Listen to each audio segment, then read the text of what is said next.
Right, well it is 6 o'clock, so we'll start the meeting. Thank you very much for coming. First, I have to read out some housekeeping information. Emergency evacuation procedure. In the event of a fire, the alarms will sound continuously. Please leave the council chamber through the main doors, turn left and walk down the staircase. Please exit via the Queen's Road entrance and proceed to the assembly point outside NatWest Bank in Havelock Road and await further instructions from our fire wardens. If you need help to leave, please let the chair of the meeting know, as the lift will not be available during an emergency evacuation.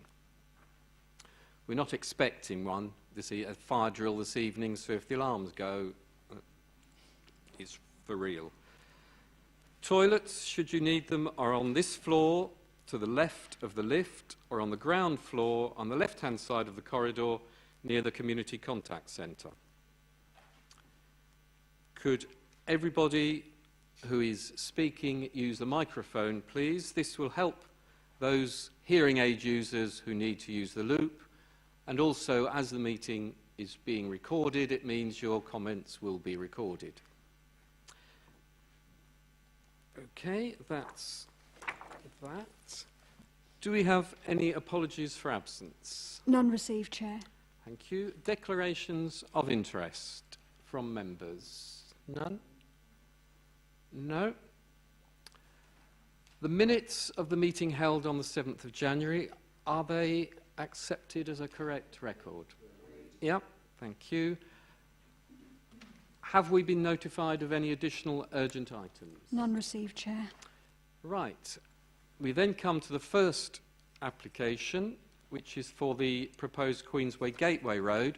Before I ask Mr. Crawford to introduce it, I'll just explain the procedure so everybody's clear how it works. Firstly, the planning officer, Mr. Crawford in this case, will introduce the report. Then the petitioner will be invited to speak for up to 5 minutes and take a seat in front of the microphone there. The petitioner will then respond to questions from members of the committee, if they have any. Then the applicant will have 5 minutes to speak. They will then respond to questions from members, and then the planning officer will respond to points that have been raised. Members of the committee can then seek clarification from officers. There will then be the discussion and a vote at the end of it. It is important that those in the public gallery allow the discussion to take place without interference, whether you like what you hear or not. This is the democratic process. I will not hesitate to have anybody who can't respect this process removed from the chamber. Let's hope it doesn't come to that. At the end of the item, I will pause the meeting so those who do not wish to stay for other items can leave, and those who wish to attend for subsequent items can come in and join us. The petitioner, I know, is here. Is the applicant? Yeah, good. Okay, well, Mr. Crawford, if you would like to introduce this item. Thank you, Chair. Application before us here is for a new road to link Queensway with Settlescombe Road North. The drawings are up on the wall there, and you'll see it. The road includes 3 roundabouts, one on Settlescombe Road North, one on Queensway, one to provide access in the middle of the road to the development sites. The main purpose of the road is to provide access to the allocated employment sites in this part of the town.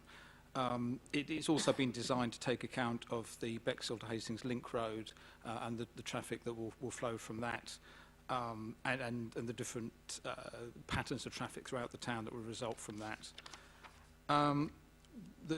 Just for the benefit of the members of the public, the members have had this report in advance, so we would have read all the details. So I won't go through everything in great detail, but set out in the report are the comments from the various consultees and a summary of the objections raised by local people.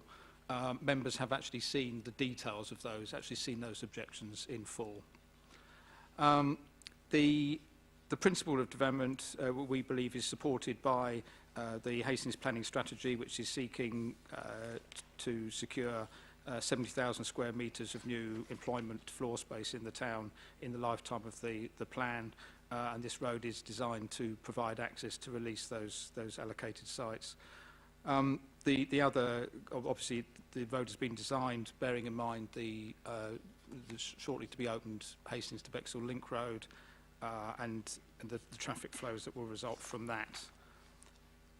We have, after we've heard from the petitioners and the applicant, we have Chris Stanyard from the County Council of the Highway Authority here, who can answer any kind of questions about the detail of the highway side of things.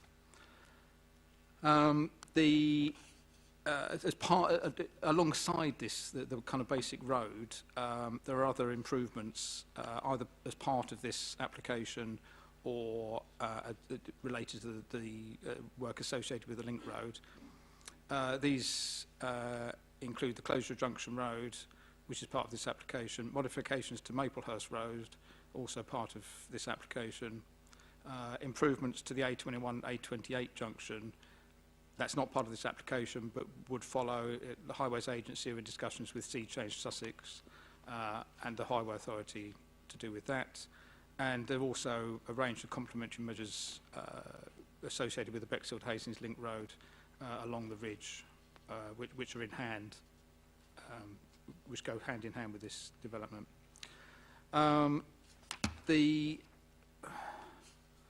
There are issues. Clearly, it's a sensitive site from an environmental point of view. We are satisfied that in terms of the road that's being proposed here, the impacts on ecology can be mitigated. The mitigation measures include appropriate lighting to protect bats and other nocturnal activity, a culvert to provide safe passage for wildlife, a construction management plan to ensure good construction practice that won't harm protected species, habitat creation to compensate for loss. For example, 1.15 hectares of dormouse habitat would be lost, but 1.18 hectares would be created. Also, it's proposed to translocate protected species and the provision of bat and bird boxes. So there are a package of mitigation measures to reduce the impact of ecology in the area. I think that's probably all I need to say at the moment. If we hear from the applicants and petitioners, and then we can come back and answer any questions you've got. Thank you. Dr. Clark, would you like to take a seat?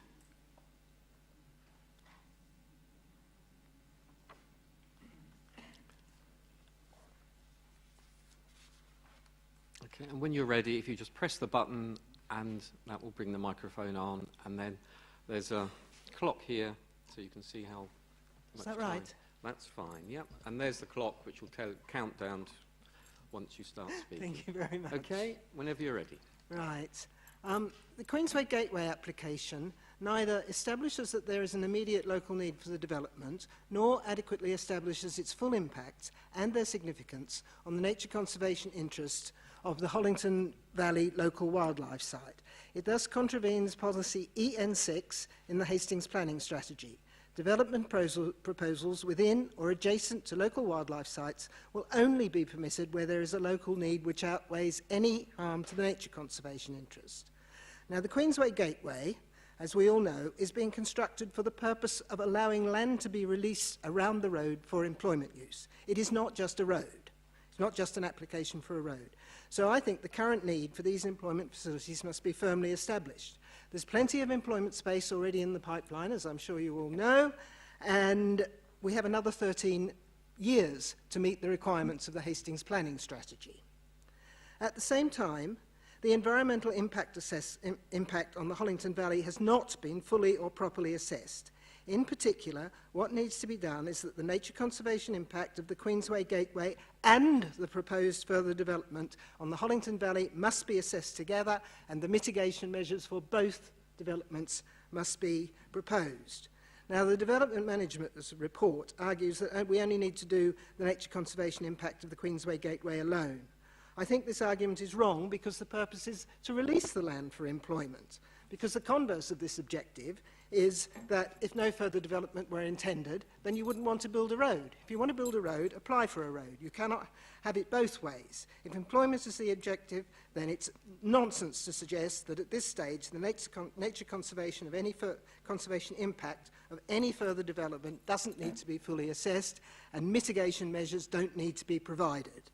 So in my view, because this hasn't been done together, the requirements of the Town and Country Planning Act, planning regulation, the Town and Country Planning Environmental Impact Assessment Regulations 2011, and in particular Schedule 4, have just not been met because there's no full assessment of the impact and no full mitigation measures. I'd also like to remind you that it is admitted by the applicant that the Queensway Gateway alone will have harmful impacts on the nature conservation interest of the Hollington Valley local wildlife site, and it is also conceded by the applicant that further development is likely to cause serious harm, in part because the road will just fragment the site. Now, if the employment development never takes place, and we all know that there is employment land in North Queensway, for example, that's just not being developed, then it will be a tragedy for the Hollington Valley, which is said to be an invaluable and irreplaceable habitat of excellent quality and an asset for the people of Hastings, because it will have been needlessly degraded. Also, if a further application is made at a later stage to develop the employment land, then the baseline of future planning applications is normally what's on the ground. This would be an already degraded Hollington Valley with a local, with the road in place. It seems to me it would be likely to be easier to get planning permission for an already degraded local wildlife site, and the mitigation measures might well be less demanding. Now, in my view, if this is not illegal, it is certainly unethical. So therefore, I ask you to reject or at least defer the Queensway Gateway planning application for the moment. I believe I have raised some very serious issues, and unless and until these are resolved, it should not be determined. And these issues include both planning issues and the environmental impact assessment and the regulations. Thank you very much. Thank you. If you like to remain in your seat, do members have questions for Dr. Clark? No? Okay, thank you very much. If you like to go back to your seat. And we have somebody from Sea Change.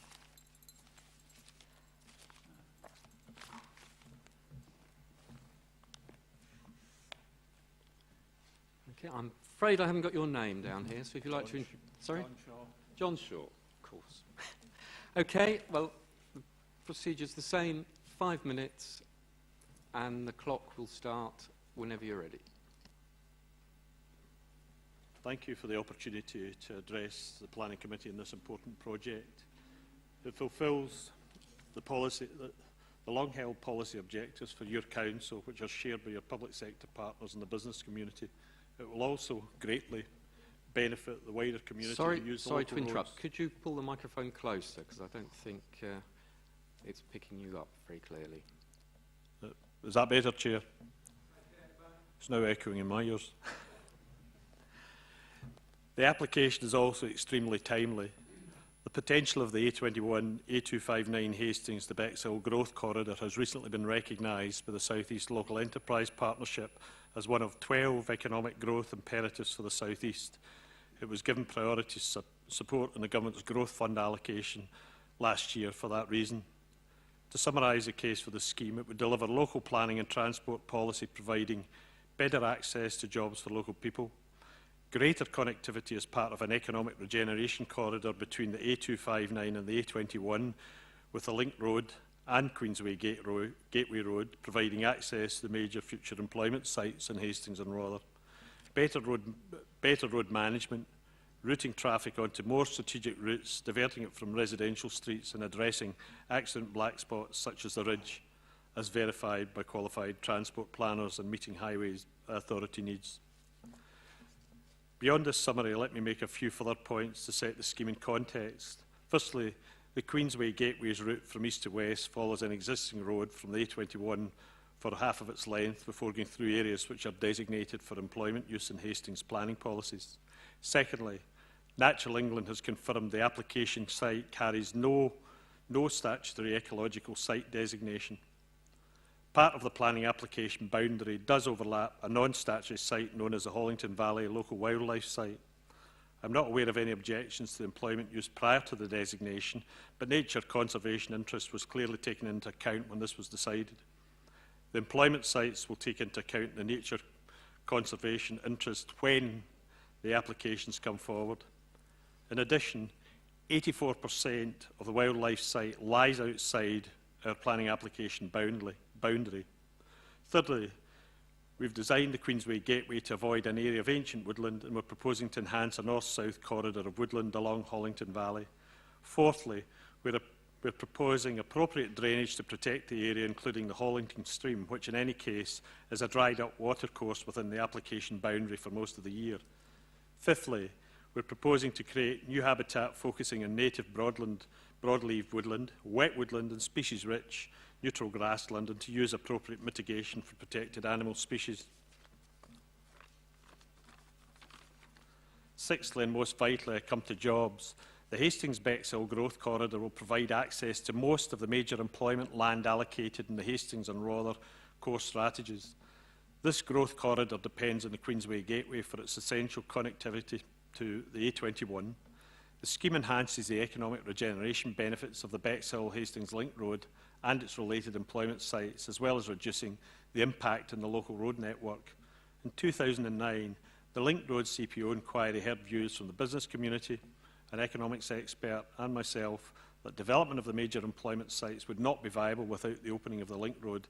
The economic potential is now much enhanced by the prospect of the Link Road completing alongside the growth corridor opened up by the Queensway Gateway Road. The Managing Director of Network Rail rightly summed up at last Friday's Hastings Rail Summit that transport infrastructure is the precursor of economic regeneration. The Transport Minister added that businesses would want to see effective transport links before making their investment decisions. The Queensway Gateway is an imperative in exactly this way. It's at the heart of delivering both local policies and regional priorities. It's a vital element of the wider programme to secure jobs, business expansion and economic prosperity for everyone in Hastings area. Thank you, Chair. Thank you. Do members have questions for Mr. Shaw? No? Well, I'll ask one. Dr. Clark mentioned about the existing vacant employment sites around the borough. Could you perhaps clarify for us the need for this additional employment space? Chair, your council and Rother Council together have established that need in your employment land supply, which you last reviewed in 2011. That employment land supply, with the comments and content and the target of 163,000 square metres, has been fed into the core strategies of both councils.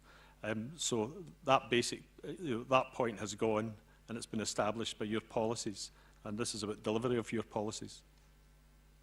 Thank you. Any other questions?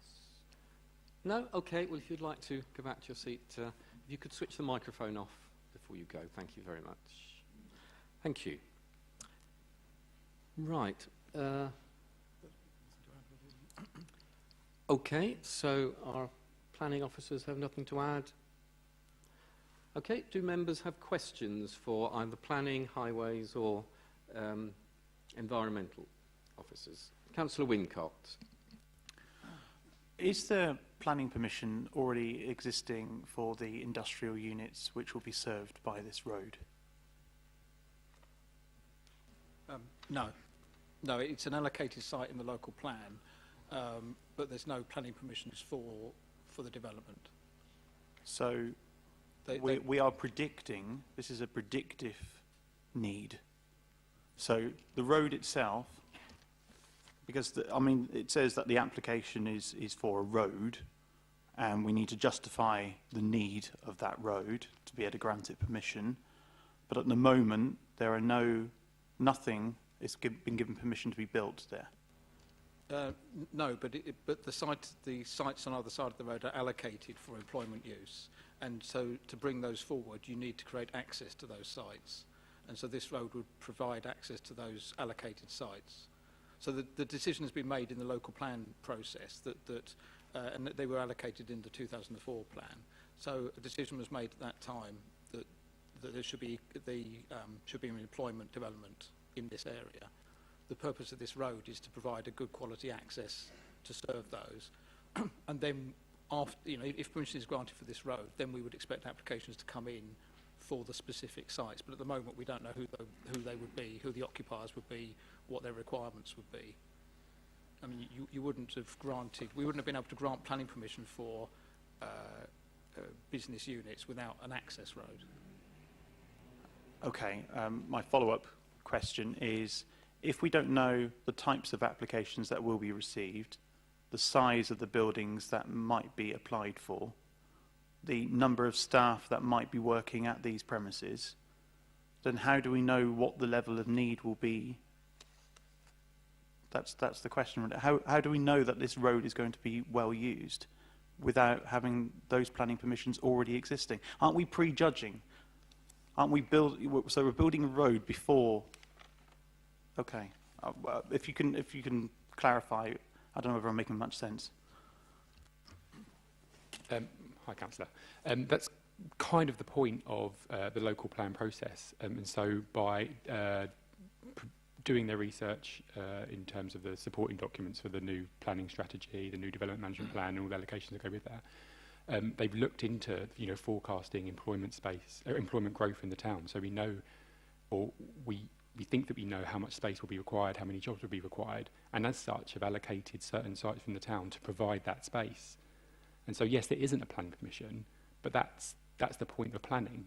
You allocate those sites and then they will come forward in the future. This application in particular is just a vehicle to deliver those sites. I hope that makes it slightly clearer. I do appreciate that there's a bit of a chicken and egg situation here, but that's essentially it. Councillor Scott. Thank you, Chair. I've just got a few, really, mainly for Mr Davison, actually, in relation to the environmental issues. I note on page 29 you talk about, or rather the Environment and Natural Resources Manager has raised a number of concerns with ecology information submitted, although it does not object to the mitigation measures, etc., etc. Can I just ask about the, for example, the compensatory measures? It says that they're usually secured through Section 106s, but there is no explanation about how it will be secured in this instance. That's one question. Shall I run through them and then you want to pick up afterwards? Yeah? Okay. I want to talk also about the translocation of reptiles and the impact that would have and how successful that has been in the past, because I'm aware that we've translocated reptiles in the past to other sites and it's not always been successful. I think I'd have some concern about just doing that and going through the motions, if you like, under licence, if that's what's required, without really thinking that one through. So there are two things there. The other one was a de-designation of the original status down to a local wildlife site. Can you tell me a little bit or explain a little bit about how that comes about and why that came about? I think that may be helpful. And then the final one really is about Dr. Clark's concerns about how that possibly could be deferred, the application, because of a number of issues that she raised. And if you'd like to comment on that, and planners, that would be helpful. Thanks. Okay, Mr Davidson, if you'd like to respond. Thank you very much, Chair.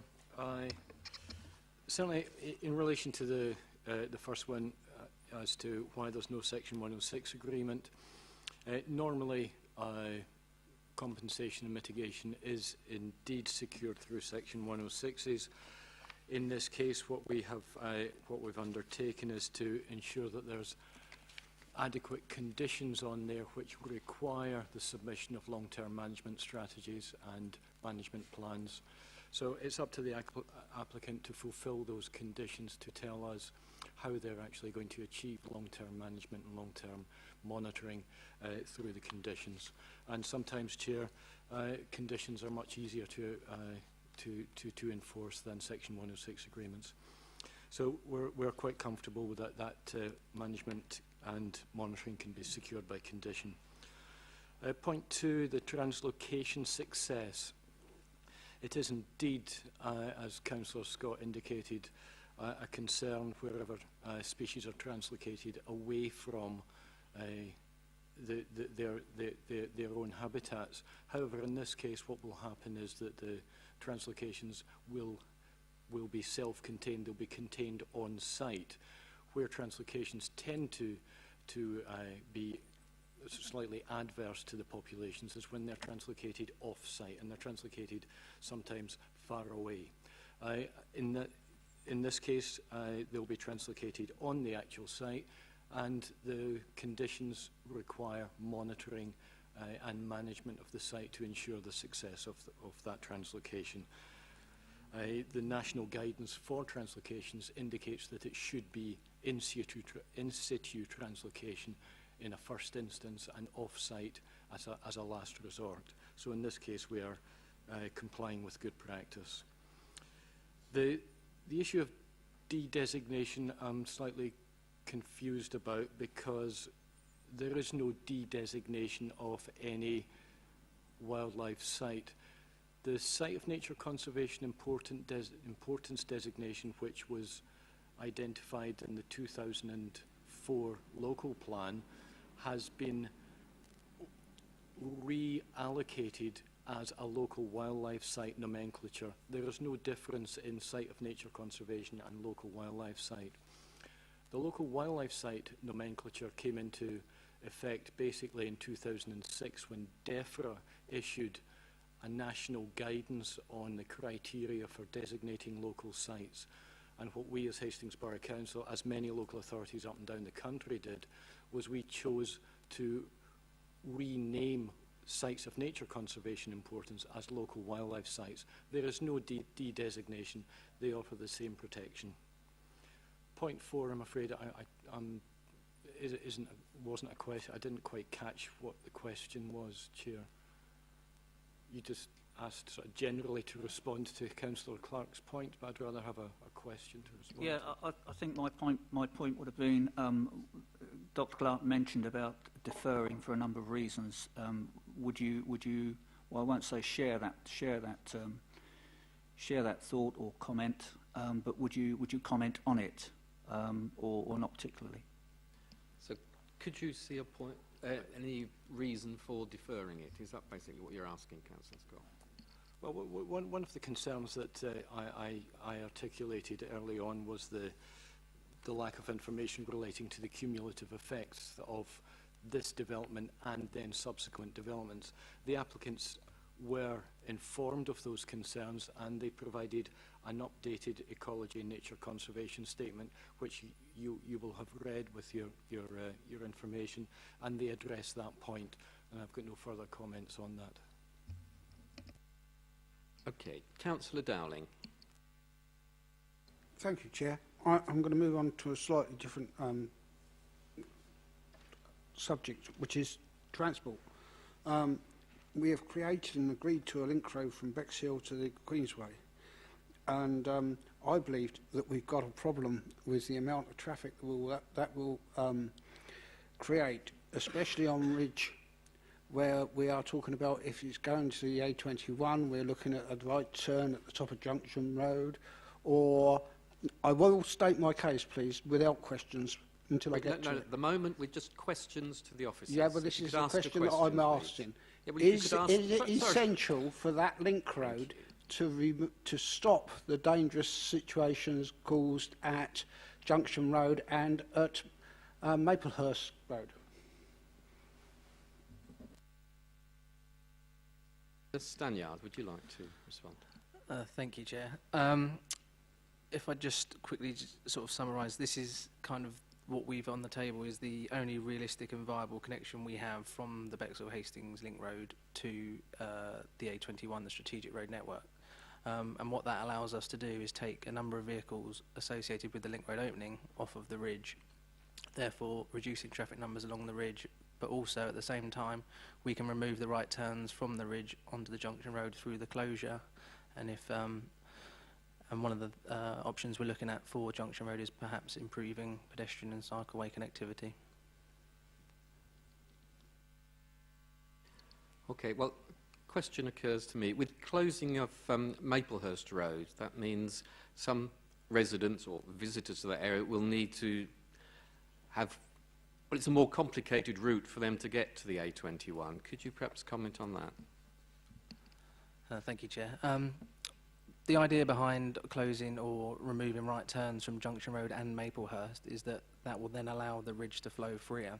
So why it is clearly quite, it's longer in distance terms, the route should be flowing a lot more efficiently, and therefore in travel time terms it's probably going to be less. Yeah. So just before we proceed, councillors Wincott and Scott neglected to declare their interest at the beginning, personal interest as members of East Sussex County Council, which is the Highway Authority. That doesn't affect, of course, their rights to speak and vote. Councillor Edwards was next. Thank you, Chairman. Just on the question of Maplehurst Road, I see on page 35 that the emergency services still assume they're going to be able to use Maplehurst Road. Can we hear, is there going to be a special emergency service only access, or is it going to be closed off? Okay. Thank you, Chair. At present, as the Planning Officer's report suggested, the A21-A28 junction is being looked at separately by the Highways Agency to follow on potentially the Queensway Gateway Road and improve the area in its entirety. On that basis, we've requested that modifications to Maplehurst Road at the northern end are as part of this application. Discussions with the Highways Agency, because it has an impact on their scheme, and also the emergency services ongoing, but we are clear that we would like emergency services to maintain that route to the conquest. Thank you. Councillor Rogers. Thank you, Chair. My question is also about the traffic flow on the new road. There are 3 roundabouts, and it's not a particularly long road. I've tried to walk some of it. It's a bit boggy out there at the moment. But from Queensway to the A21, are we clear that we're not, with 3 roundabouts, just causing a massive backup of traffic coming off of the Link Road and on the onto Queensway and then across? Thank you. I take your point. I mean, the road itself has been designed to a speed limit design of 30 miles an hour, so the roundabouts will help control speeds as well as kind of allow the movement of traffic. I understand what you're saying with the delays associated with new roundabouts, etc., but we're confident that with the strategic route, all the roads that need to get on the strategic road network will use this as opposed to the ridge, and therefore the combination of both routes should flow fine. Councillor Wincott again. Thank you for letting me ask a second question. So the employment land and the road, they're linked because the principle of development of employment land around this road is already established. It's in the plan, so forth. Fine. So the road itself and the employment land, they're very, very closely linked together, and so we should bear that in mind. So I suppose my question might be for Mr. Davidson, actually. Dr. Clark said that the environmental impacts of the total development, total predicted development, should be considered. So if we can predict the increase in the traffic movements, the space needed, the employment, the number of people, the traffic movements, shouldn't we also consider the total environmental? Can't we make that prediction of how it's going to affect that area in total? Yes, Chair. I think the applicant's consultants have made it quite clear that that part of the site of nature conservation importance or local wildlife site will will result. You know, I'll read it out to you. The habitat loss impacts associated with the road construction would result in adverse impacts on reptiles, dormice, breeding birds, bats, etc. Impacts on these species and groups would be reduced through implementation of a range of mitigation and compensation, and the cumulative impacts of the cumulative impacts of the, I'm just reading from the consultant's report here, the cumulative impacts which you're talking about of the adjoining land allocations could result in additional adverse effects on the local wildlife through a combination of direct habitat loss and fragmentation. So in your view, knowing that, is this development still acceptable? That's one for you to decide, Chair, actually. I mean, I can only advise that we asked the applicants to provide sufficient information for you to make an informed decision, and the information is before you. It's not for me to make the decision. Okay, any more questions? Councillor Scott? Apologies for neglecting to inform you or advise you that of the personal interest recounting members, myself and Councillor Wincott. Chair, I just wanted to touch on the highways issues again in relation to Maples Road, because it is important, I think. You say that is a standalone scheme that they're being looked at in the future, but consultation is ongoing as part of the overall Queensway Gateway Corridor and so on and so forth. So you're running the schemes in conjunction. That's really what you're saying. That's right, yeah. We are consulting with the Highways Agency quite regularly to understand what their aspirations are for the A21, A28, and therefore we don't want to be doing anything at Maplehurst Road that will then prejudice their scheme coming forward. Okay, so I understand that then. So can I ask the extent of the consultation around Maplehurst Road, because I think it is important. Clearly, anything we do on Settlescombe Road North, if it's agreed, and in that particular area, always has an impact somewhere else, always will have an impact somewhere else. I just wonder how widely you've consulted, for example, Westfield and beyond, because Westfield's quite a, although it's a village, it's quite a large amount of people I would use, I guess, the Maplehurst Road and surrounding area to get to Conquest, etc. Thanks. There was a dedicated public consultation for the residents of Maplehurst itself. Obviously, through the planning application process, there is opportunity for others to make comments. We didn't go out to Westfield specifically. We did go to all the emergency services to ascertain their views, and they're broadly supportive of what we're doing, providing they can still get their emergency link. Thank you. No further questions. Then I'll open it out to for members to discuss, to debate this item. Who would like to begin?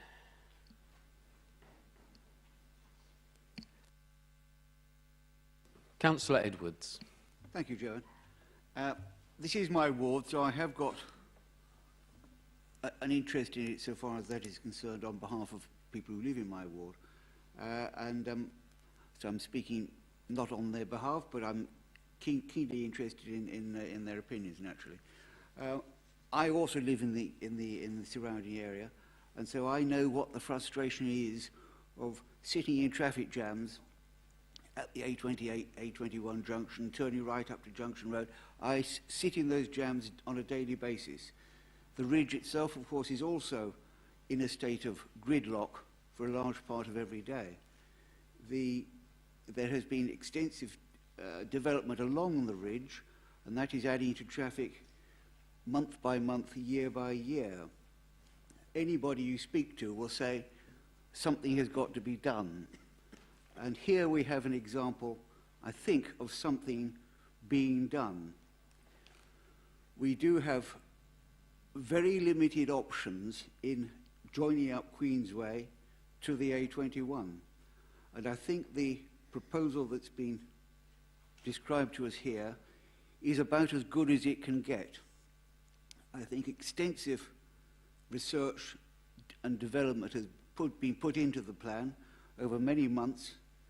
And if you look at the map of the area, there is practically no other option that wouldn't involve knocking down houses, knocking down restaurants, knocking down shops, or some other such impact. The route that's been selected is probably the shortest route that they could have chosen. We're told it's 650 metres. That is not a long way. It does, unfortunately, go through a part of open green space and scrubland and parts that will have scientific interest. Unfortunately, for me, I'm afraid the traffic emphasis takes priority here. Hastings at the northern end is grinding to a halt, and this is as good an effort as I could imagine to put that right. We talk about the employment element of it. For me, that is less important at this stage. For me, the imperative is to get the roads in place, to get the traffic moving, and to get people in and out and around about doing their business in the town. I don't think we're going to see warehouses built on those employment designated spots for some time to come, I would guess. But at least when that time doesn't come, the infrastructure, the roads will be in place to do it. We've got to be ambitious for Hastings. Hastings is growing. We have a lot of plans that are coming together, the road and the rail links, the high-speed internet. These are all happening. Hastings is going to grow. It's going to be an attractive place to live. We've got to be able to get about the town. So I shall be supporting this proposal, Chairman, and I hope it will succeed. Thank you. Thank you, Councillor Edwards. Do I take it you are proposing the recommendation? I'm happy to propose, Chairman. Councillor Beaver, are you seconding? I'm perfectly happy to second, but I'll reserve the right, Thank you. if I may, Mr. Chairman. Okay. Would anybody else like to speak before? No? Okay. Councillor Beaver, then, if you would like to, what's the word? Sum up. Exert your right. That's the phrase I was looking for. Sorry, hold on. Councillor Scott, did you wish to speak? If I can speak, Chair, I think I'd just like to make a number of observations, really. I've never seen an application, actually, I think with so many agencies, professionals, if you like, all saying they've got no comment in relation to an application. It does weigh heavily in terms of you know, how members may think. Having said that, I think there's a very compelling argument from the environmentalists, if you like, Dr. Clark and others, about the value of the ecology of the land, and I think whatever happens there needs to be done extremely sensitively. On the one hand, we have the Bexhill-Hastings Link Road, which of course some would favour, and some were opposed. That's democracy, and that's a much-needed road, although of course there are impacts there for the environment. But it was put in place, or will be put in place, if you like, to alleviate some of the traffic coming across from the A259, where residents, I suppose, down in West St Leonards and beyond have always experienced very poor air quality. So that's another consideration. We need to think about that as well. But with the road coming across and linking up across to a potential road here with with the Gateway project. There's a promise how optimistic we can be. We're being told that growth is there and developing, but it's slow. We know that, but we need to be optimistic, I think, rather than pessimistic, and we need to think about how that will work in the future. So I need to be remaining optimistic that we will see industrial units there or employment land there being used for the purpose, hopefully, that it will be built for. If you look at the impact of any road, we know, don't we, that the Ridge has been an overburdened road for many years. It's at peak times it's just unbearable sometimes. Many times I know the Conquest Hospital open up their barriers at the rear of the hospital to allow traffic to come through because it needs to burst somewhere, and so therefore it bursts out into Little Ridge and areas beyond. So there's a real need there in terms of pressure to alleviate some of that traffic. What we didn't want to do, of course, is see a road built between Bexhill and Hastings, only to shift the A259 effectively. So I think, Chair, on balance, although I really passionately feel about the environment, and I really do, my gut feeling is that with all the professional advice we're seeing from all of the agencies, I think on balance I would support this, but I would really urge that strict monitoring is in place to ensure that what the wildlife and the ecology is really looked after. Monitoring takes place at any translocation, and that we really do when we set conditions within this application, we really see somebody looking after that post any development. So on balance, I probably would support this application. Thank you. Any further contributions before? Okay, Councillor Beaver, if you would like to second. Thank you, Mr. Chairman. Yes, I'm happy to second the proposal to have the road built. Residents in my ward of Western Leonards have been waiting 80 years plus for a bypass to have gone in, and when the Bexhill to Hastings Link Road was announced, there was much joy that the traffic will be alleviated there. But what they didn't want was to, as Councillor Scott has already said, just move it around the town to another part of the town.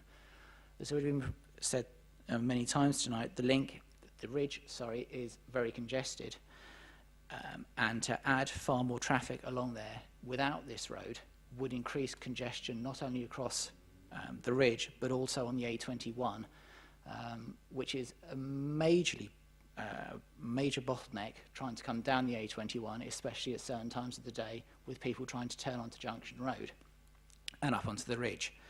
Yes, it'll be a longer route round, and I do have concerns about that. And yes, indeed, Dr. Clark has mentioned that the ecology of the whole site should be taken into consideration in one go, and I have every sympathy with that particular view. However, the proposal before us is for the road. And at the end of the day, we are always taught that we cannot predict what's going to come ahead. Now, planning applications for the employment land may come in the next year. They may come in the next 2 years. They may not come until the end of the period under which the employment land supply document was there, which is in 13 years' time. We cannot predict when that'll happen, but what I can say is that certainly the members around this table now, and also future members, will take each site into consideration at each time with all the information provided before them by the officers and indeed residents about. So I am with concerns, and yes, Councillor Scott has mentioned the ecology side of it, but the proposal is for the road that is there before us.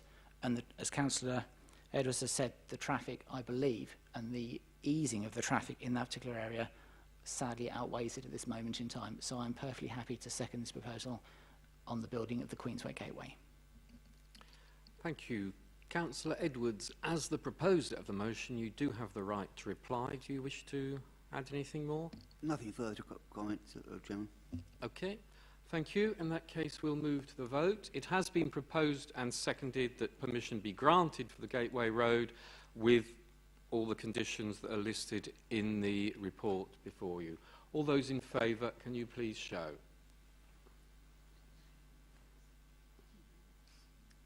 That is unanimous. Thank you, Chair. Okay, that is the end of that item. So if members of the public wish to leave the chamber, please do so, and then we can make room for the other people to come in. Thank you.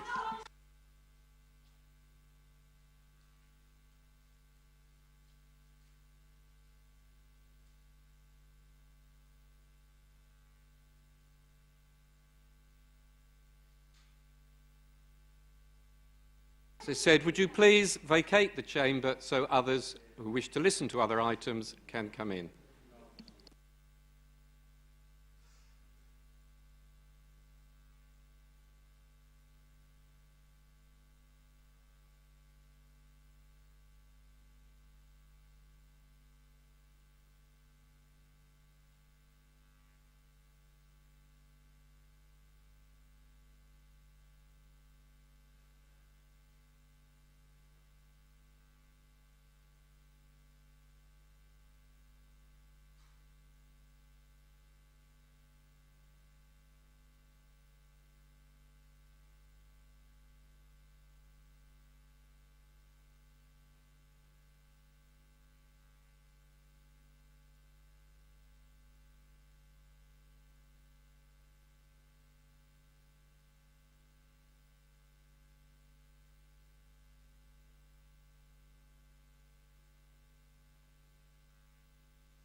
if members would like to take their seats so we can resume the meeting, please.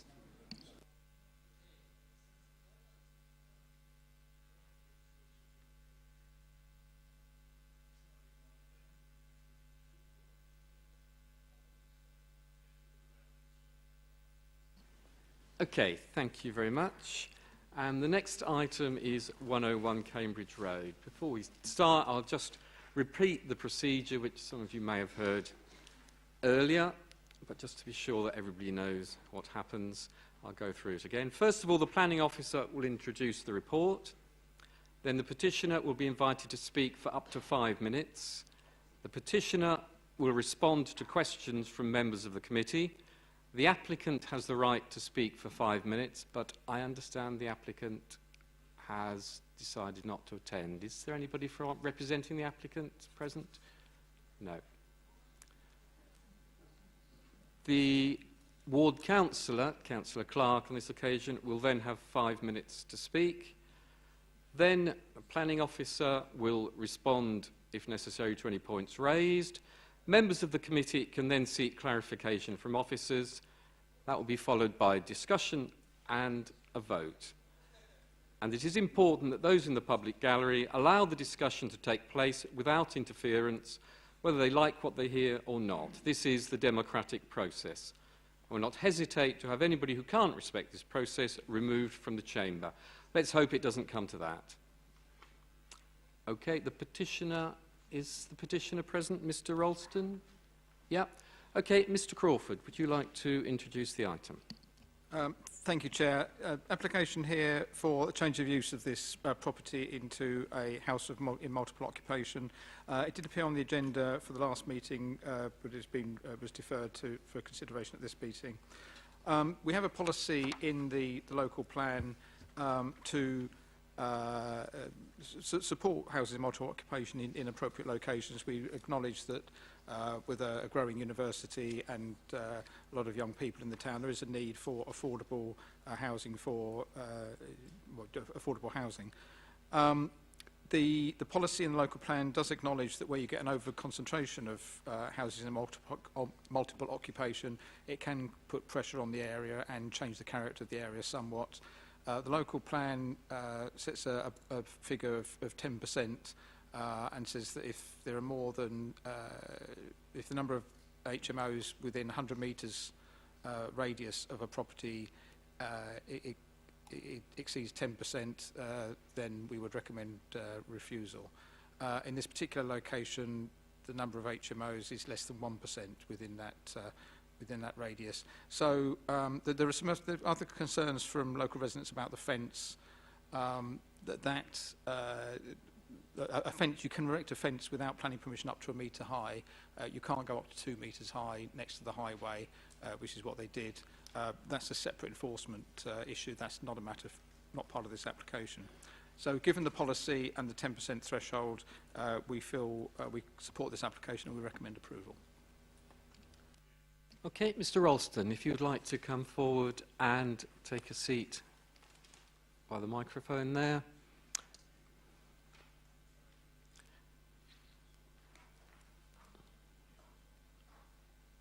Okay, and if you press the button, the microphone will come on, and there's a clock there which will count down so you can see how much time you've got left. You've got 5 minutes to speak. Thank you. Thank you, Chairman. Councillors, ladies and gentlemen of the Development Management and Planning Departments, in an internal email between your Sam Townsend and Elke Collins, both of Development Management, and dated 17th December 2014, it is stated that there are 158 properties within a 100-metre radius of 101 Cambridge Road that are considered when calculating HMO density. Further, there were 70 letters sent out to affected neighbours by Development Management to reference this planning application. Using these same parameters of yours, there have been over 70 petition signatures or specific objections to this application. This represents either 50% or in fact 100% of affected parties. Whichever way you slice this up, a significant percentage who do not wish to see the whole dynamic of our community change as it would undoubtedly be should we have an HMO foisted upon us. Not least of all by you, Hastings Borough Council, with your recently announced own letting agency. The Cambridge Road, White Rock Road, Trinity Village Triangle is an area that, through the efforts of residents over the last dozen or more years, has been slowly changed from a quiet, rather neglected corner of town into what is now a friendly, cohesive and attractive community, commended as such, in fact, by the likes of Mr Birch, your council leader, Mr Godfrey Daniel, even the odd Westminster MP during intermittent visits over recent years. We have here a mix of properties, with the majority being occupied by one or two families, a couple of larger family residences, of which 101 Cambridge Road is certainly one, and although not specifically designated as HMOs, a couple of multiple occupancy properties, namely White Rock House with its 21 separate flats and White Rock Mansions with its foreign language student accommodation, all very much in keeping with your own housing policy, almost a model mix, some might say. With regard to the current planning consent for 2 by 2 bedroom flats and 1 by 1 bedroom flat at 101 Cambridge Road, we have no complaint. In fact, we were hoping that 3 families would move in and take pride in being part of this community, share the treasured communal garden, and take 3 families off the waiting list of around 300 families who I understand are currently looking for this type of housing stock that we thought you were crying out for. Incidentally, with regard to 101 Cambridge Road being an erstwhile larger family property, contrary to your contention that the property is no longer suitable for family use, we believe that this too is still a viable option, evidenced not least of all by the fact that the current owner and family appeared to be residing there from completion of renovation in mid-2014 until December 2014. In your own words on the committee report, you state that Hastings already has high numbers of HMOs. We don't want more, particularly in an area that already has a very balanced mix of housing tenure and people who live here.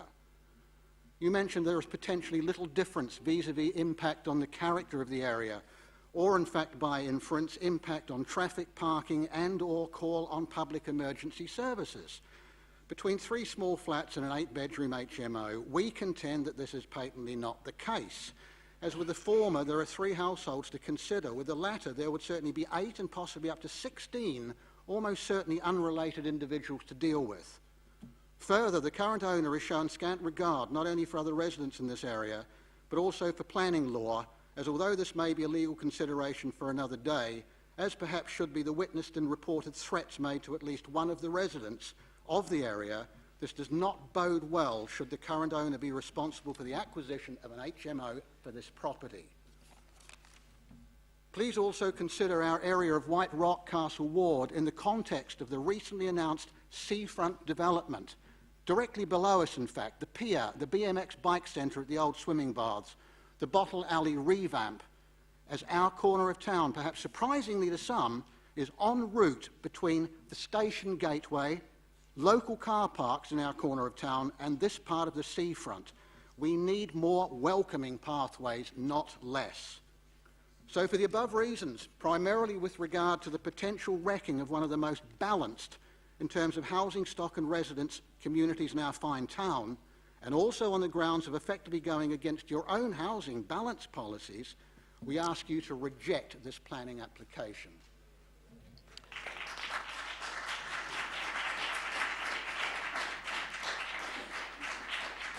Okay, thank you, Mr. Ralston. Do members have any questions for Mr. Ralston? Councillor Edwards, yes. One brief question, Chairman, if I may. Can you tell me, the houses along Cambridge Road there, from say 81 up to 111 on the corner, are they mainly owner-occupied? I can't answer that question. Sorry, I can't answer that question accurately, Mr. Edwards, but my gut feeling is it's probably of the order of more than 50% owner-occupiers and less than 50% tenanted.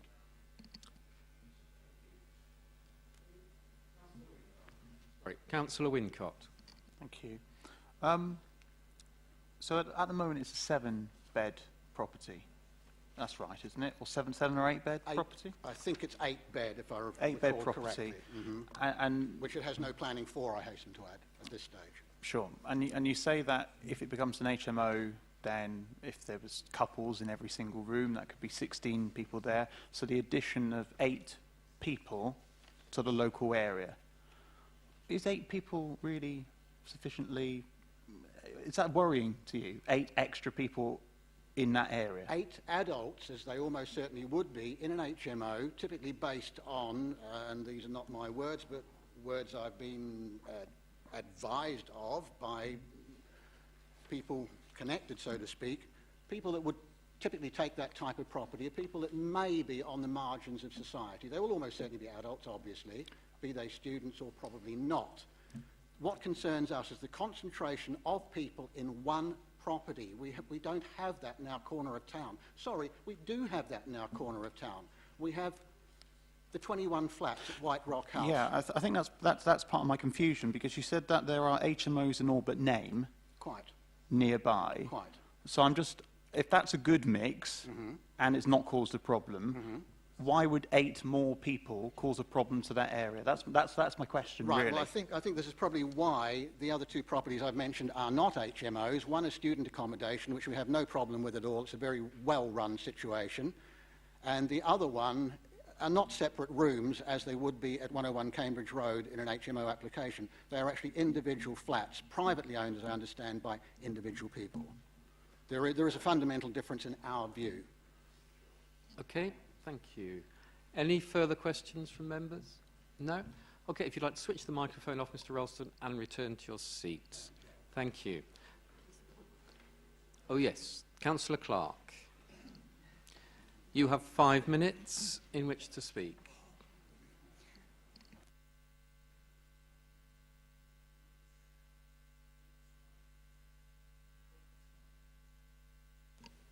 Thank you, Chair. It is evident to all from the crowd in the public gallery and overflow room that this application has attracted a significant level of community concern. A community which is concerned that if the application is granted, the very fabric of their community would change for the worse forever. We see this concern from the numbers who signed a petition, over 70, in excess of 50% of adult residents who live in close proximity to this building. A significant number are here tonight to witness a judgment on their community. Residents who live in harmony and community, sharing a communal garden. A garden which is used by young families and old alike. A garden which may be changed beyond all recognition if bedsits are allowed to be developed on this site. My objections to this application are principally based on housing stock need and the impact on one of our conservation areas and the residents who live in this area. If you grant the application to change this family home from a single dwelling to a large-scale bedsit-style dwelling, we lose valuable accommodation suitable for family housing stock. Residents have no concern with the previous application, which was granted for 3 flats back in 2013, and at the time were welcoming that progress may be made with this building. However, if HMO application had been made at that time, the residents have been opposing the way they are now. We already have an oversupply of bedsits in Hastings, especially in Castle Ward, and I understand and acknowledge that the density numbers tests applied are below the reference point in HBC Planning Policy 2014, but the issue is the policy is clearly wrong, ill-conceived, and no clear understanding has been applied to the impact on settled communities of the spread of bedsits in our town. Indeed, to show why the density test is folly, you only have to consider that within 200 metres of the property, there are over 35 bedsit blocks in existence. The area does not need, deserve or require any further bedsit accommodation. I may reference the loss of housing stock in the previous application that has been granted.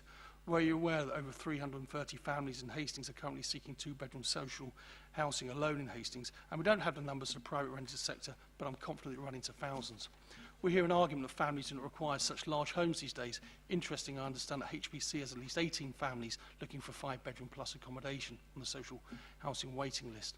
Then why then is this property not being developed into large family home or into flats? Very simply, ladies and gentlemen, it's being developed for profit. Profit at the expense of community.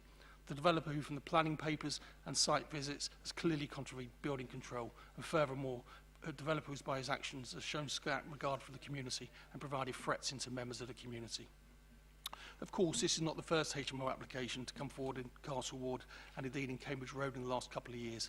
57 Millwood Road, refused by this committee on the basis that the issue of living conditions of other residents within the area and the local residents would be disturbed with the level of noise. 24 Waldegrave Street, the main issue given by the inspector will be an impact on the use of family housing. And the most interesting of all cases is 93 Cambridge Road. An application that came before this committee in 2012 was declined by this committee and subsequently taken to the Planning Inspectorate.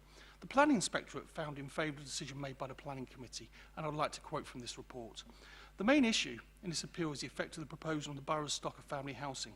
Policy H4 of the local plan seeks to retain and protect existing stock of family housing.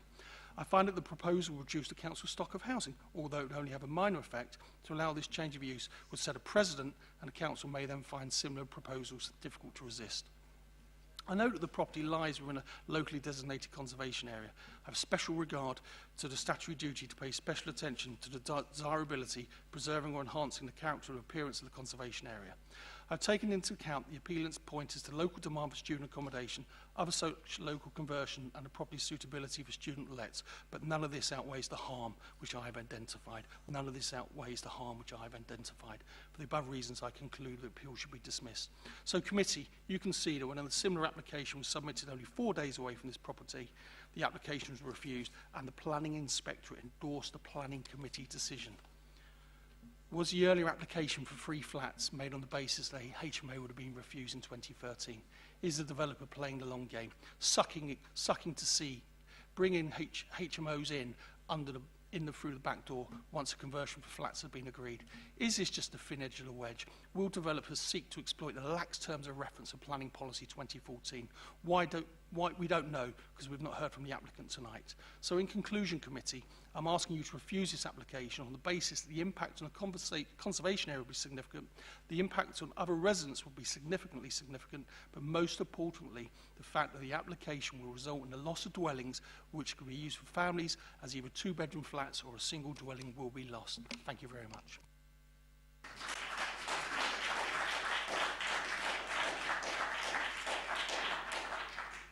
Thank you, Councillor Clark. Mr Crawford, would you like to respond? I don't think so, no, but I'm happy to answer any questions. Any questions? Councillor Rogers, is yours a question? No. OK, I'll come back to you when we are ready. Councillor Wincott. Mr Crawford, can you outline the 93 Cambridge Road, what that was an application for? I haven't got that information with me, I'm afraid. Any other questions? No? OK. Councillor Rogers, you indicated. Thank you, Chair. I would like to move refusal, and in anticipation of this, I have prepared some papers. There should be enough to go around, I hope.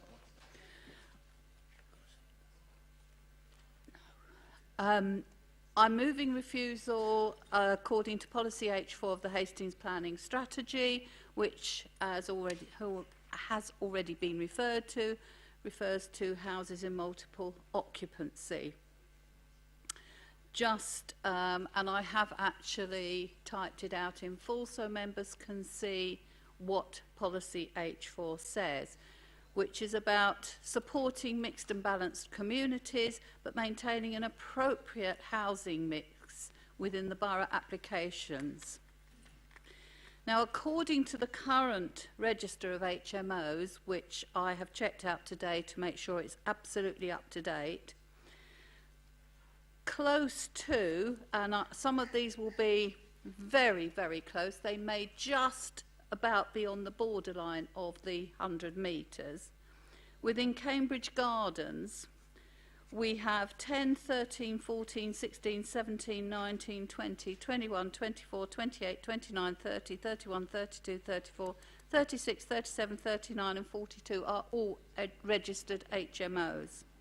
Within Cambridge Road itself, 33 and 44 are registered HMOs. As you can see from my figures here, Cornwallis Gardens, there are again an enormous number. White Rock Gardens, there are 2. Cornwallis Terrace, which is not so very far distant as the crow flies, 12 in total. And again, I would refer to the Planning Inspectorate judgment in respect of 93 Cambridge Road, which upheld our committee, and I was sitting on that committee then, refusal to agree as an HMO. Furthermore, I would suggest that saturation in this area has been reached and that the current planning consent for, and I've put 3 by 2 bedroom flats, I apologise if that should be 3 by 2 and 1 by 1, would benefit, this would benefit the local community and provide much needed family accommodation close to the town centre. If we designate this as an HMO, we will lose it as very good family stock. So I move refusal. Thank you, Councillor Rogers. Councillor Roberts, you indicated. Yes, Chair, I'd like to second refusal. I would like to reserve the right, just in case. Okay, Councillor Wincott. The policy states will not be permitted where there is 10% of the total number of properties within a 100-metre radius. If these are outside the 100-metre radius, it is not against the policy. That's what I'm finding difficult to understand, how we could legitimately refuse it on this policy if it doesn't apply to a number of the ones that are listed. It just seems unsafe. Maybe that's just me. Councillor Scott. Probably is you. Just you.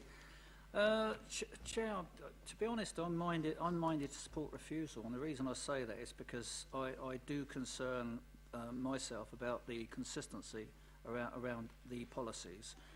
We've heard a version from Councillor Wincott, but I think it does worry me that when we've got an appeal inspector who's made a ruling recently on one just down the road, just 3 or 4 doors down. And my own personal belief around consistent policies within the Borough Council, whichever area we're looking at, I think on balance I would actually support refusal. I think it would be useful to bring the home back into family use if it were possible. Let's see what happens. But on this occasion, I think on balance I'd support refusal. Councillor Lee. Thank you, Chair. I'm slightly going to echo what Councillor Scott just said, and it's this consistency argument which means so much, and about bringing much-needed unit into family use. I find quite compelling. Also, knowing the area as we all do, I'm sure very well. When I think of 100 metres from there, I'm sure some of what Councillor Rogers has sort of illustrated for us must fall within 100 metres. Surely, it seems to, in my mind's eye that some of that must be very close at the least, if not falling within it. Thank you, Councillor Edwards. Thank you, Chairman. This is a delightful terraced row of houses, Victorian houses, I guess. When I first came to Hastings many years ago, I noticed that row of houses and thought what a lovely set of buildings they were. I know that democracy doesn't necessarily come into planning matters, but looking at the sheer weight of objections to this proposal, Chairman, leads me to believe there must be some good cause for turning it down, and I should be supporting the proposal to refuse it.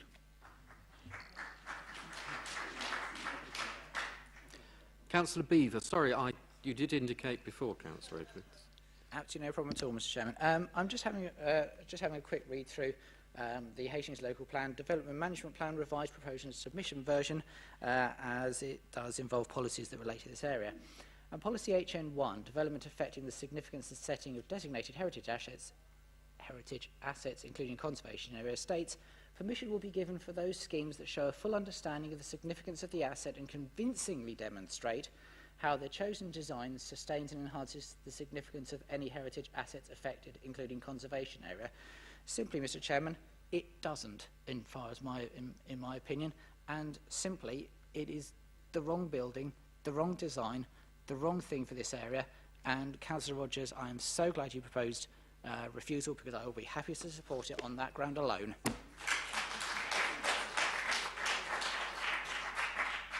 Councillor Wincott wishes to come back. Yes.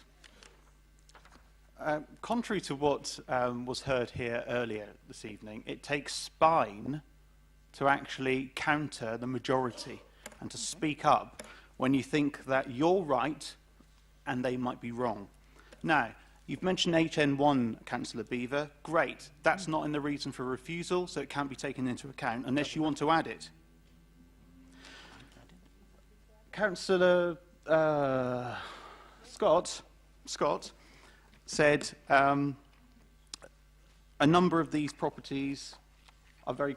did you say it was, might be close? Oh, no, sorry. Councillor Lee said it must be very, very close. A number of these are on the border. I can't imagine that they're that they're many more than 100 metres away. So very, very close. That's what you said, wasn't it? Similar. Sorry, Councillor Wincott, could you address your remarks through the chair, please? Sorry, Chair. Conversations. The fact is, it needs to be accurate. It's either within 100 metres or it's not. You can't turn something down on guesswork. Now, the stats that we have show that within 100 metres, less than 1% of properties are HMOs.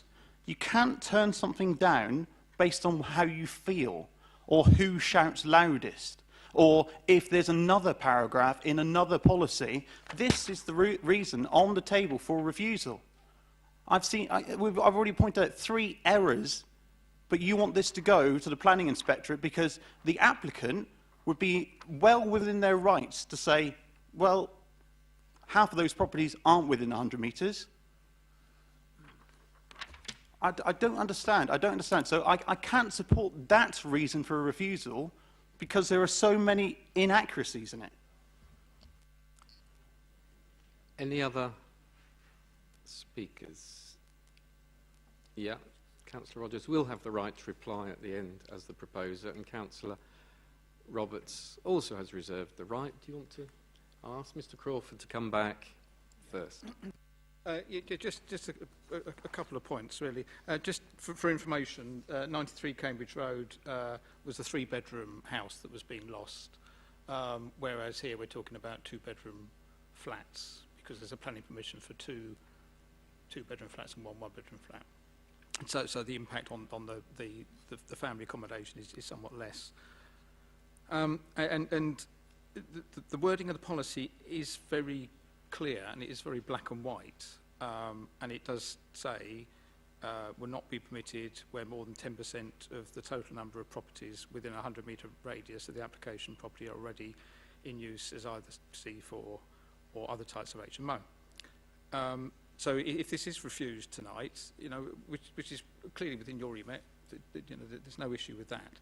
But when we come to fight an appeal, we won't have any evidence to back that up, because the evidence we have is that there is only less than 1% of properties which are HMOs within the 100 metres. And I completely understand, the wider area, the character's different in the wider area, and I absolutely understand those concerns. But the policy is very black and white. But that's just for information. Councillor Dowling.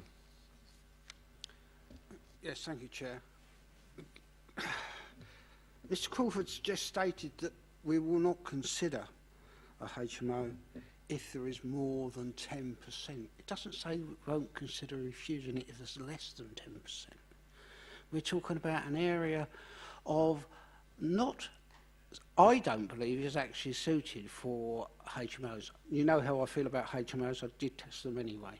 But that's besides the point. I don't think this area is suitable for HMOs. We've got enough area with HMOs in the town. Let's see if we can keep some of the areas for families to live in and families to be happy in.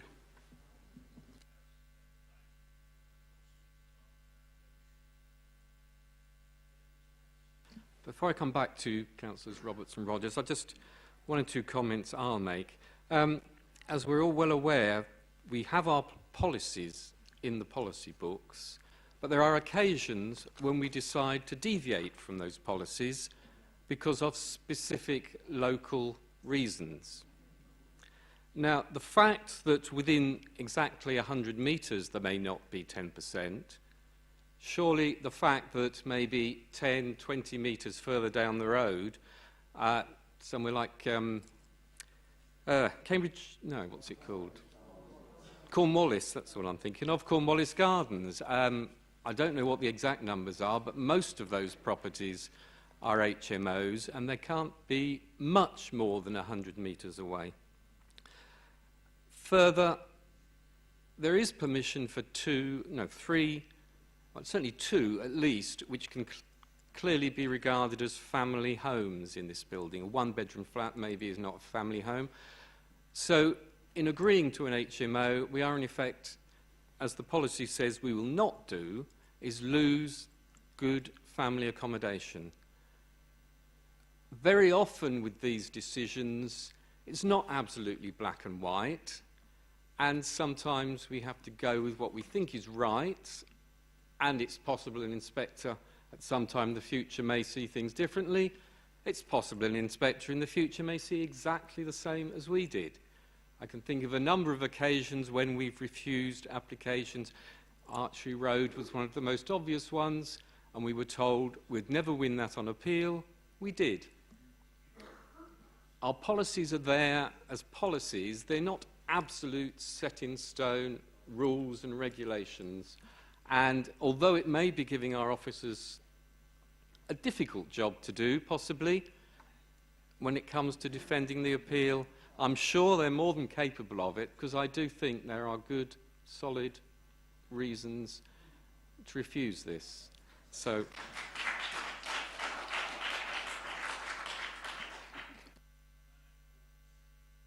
Councillor Roberts, you wanted to reserve the right. Yeah, thanks, Chair. Yeah, I mean, as I see it, they were talking about a student, if it goes to HMOs, it's talking about student accommodation. We're having more student accommodation in this town anyway, the Station Plaza and around that area. So we don't know what's going to happen there yet. I'm not a fan of HMOs. I understand why there are HMOs. I'm not a fan of them, no matter how good they are maintained or looked after. So that's why I was quite happy to second this. I know Councillor Beaver brought in another idea, but I'm not sure whether you're not. Okay.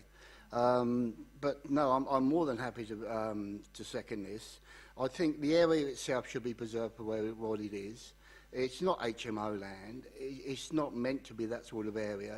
There's car parking is absolutely fantastic there, isn't it, really? So I'm more than happy to, yeah, exactly. I'm more than happy to second this.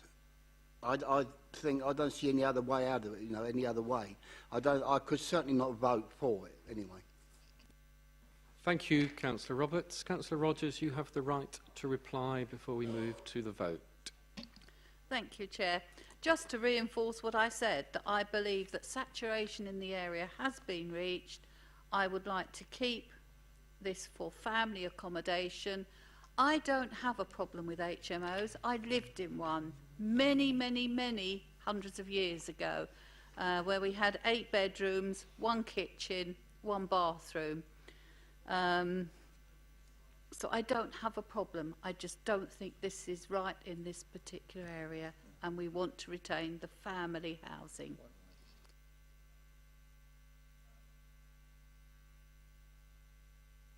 Before we go to the vote, I think we do need perhaps to tidy up the exact wording. For example, correct in the last paragraph, the current planning consent for 2 two-bedroom flats and 1 one-bedroom. Other than that, we're ready to go for the vote. So those in favour of refusal, which has been proposed for the reasons explained, please show. That is 2, 4, 6, 8, 9. And those against? That's 1. Come on, in a democracy, people are allowed to get things wrong.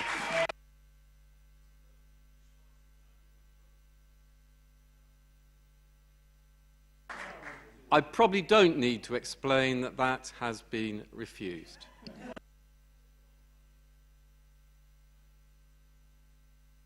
Okay, again, we'll pause for a moment while people who wish to leave do so, and I don't know if there are people downstairs who wish to join us.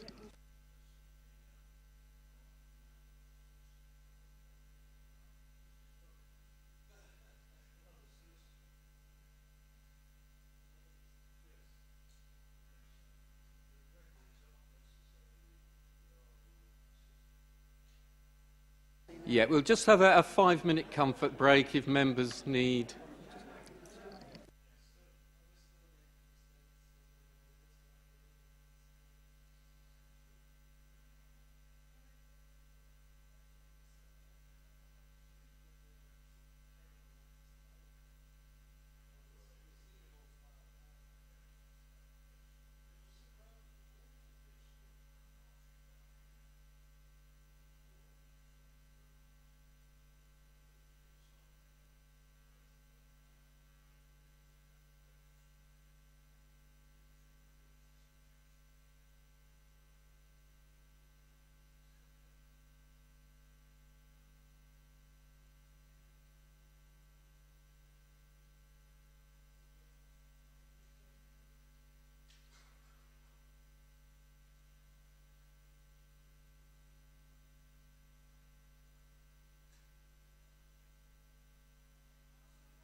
Okay, we will resume the meeting then. Next on the agenda is planning appeals and delegated decisions. Mr. Crawford, do you want to...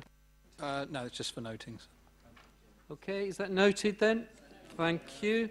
We then move on to land at Church Street. Mr. Crawford. Thank you, Chair. An outline application here.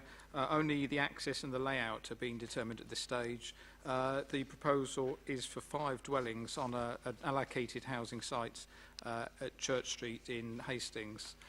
You've got the layout somewhere up there and some photos showing the kind of area. We just need to be clear that we're only talking about a small section of the site off Clifton Road. We're not talking about the wider Upper Orr Valley and all that area in there. The site is allocated in the 2004 plan for housing. It's also proposed to be allocated in the emerging plan. There was an examination in public into the emerging plan very recently, and there was a site visit to the whole of this area. Part of the wider Upper Orr Valley allocation for housing is proposed to change in the emerging plan, but that doesn't affect this site. This site is proposed to carry through still as a housing site. So the development is in accordance with the proposals map. Although it is only in outline and we're only talking about the principle, the applicants have provided some illustrative drawings and demonstrated that you can fit 5 houses on here in such a way that wouldn't adversely affect the neighbours in terms of loss of light and overlooking and things like that.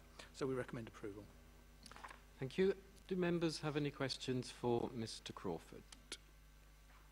Yep, Councillor Beaver. It's actually a question for Mr. Davidson with regards to the site itself. I've asked this previously to him, but I'll ask it in public. Does any of this actual site lie within the area known as Speckled Wood on the plan? Not to my knowledge, Chair. It doesn't. It's completely separate. Okay. Another question. Councillor Beanie. Thank you. I was just wondering about the bridleway, that's called Church Street. Will that still be accessible? Yeah, that remains to be accessed by anybody. It actually be upgraded as part of this development, so they resurface it for vehicular traffic. But actually, yeah, you'd still be able to access it as pedestrians or cyclists. Councillor Wincott. Sorry, on that again, just to be clear, during the construction, that access to Church Street, or that bridleway, will be closed off, will it not? I can't actually answer that. I would assume that it would remain open in some form, as long as there was safe access allowed through it. But to close it, they'd actually have to apply to the Highway Authority. So it would all come under a separate kind of application anyway. And it's not mentioned within this proposal. Can I just apologise? I forgot to invite Councillor Charman, the ward councillor, to speak. Normally, if I make a mistake, I'm thumped from the side. Sorry, Councillor Charman.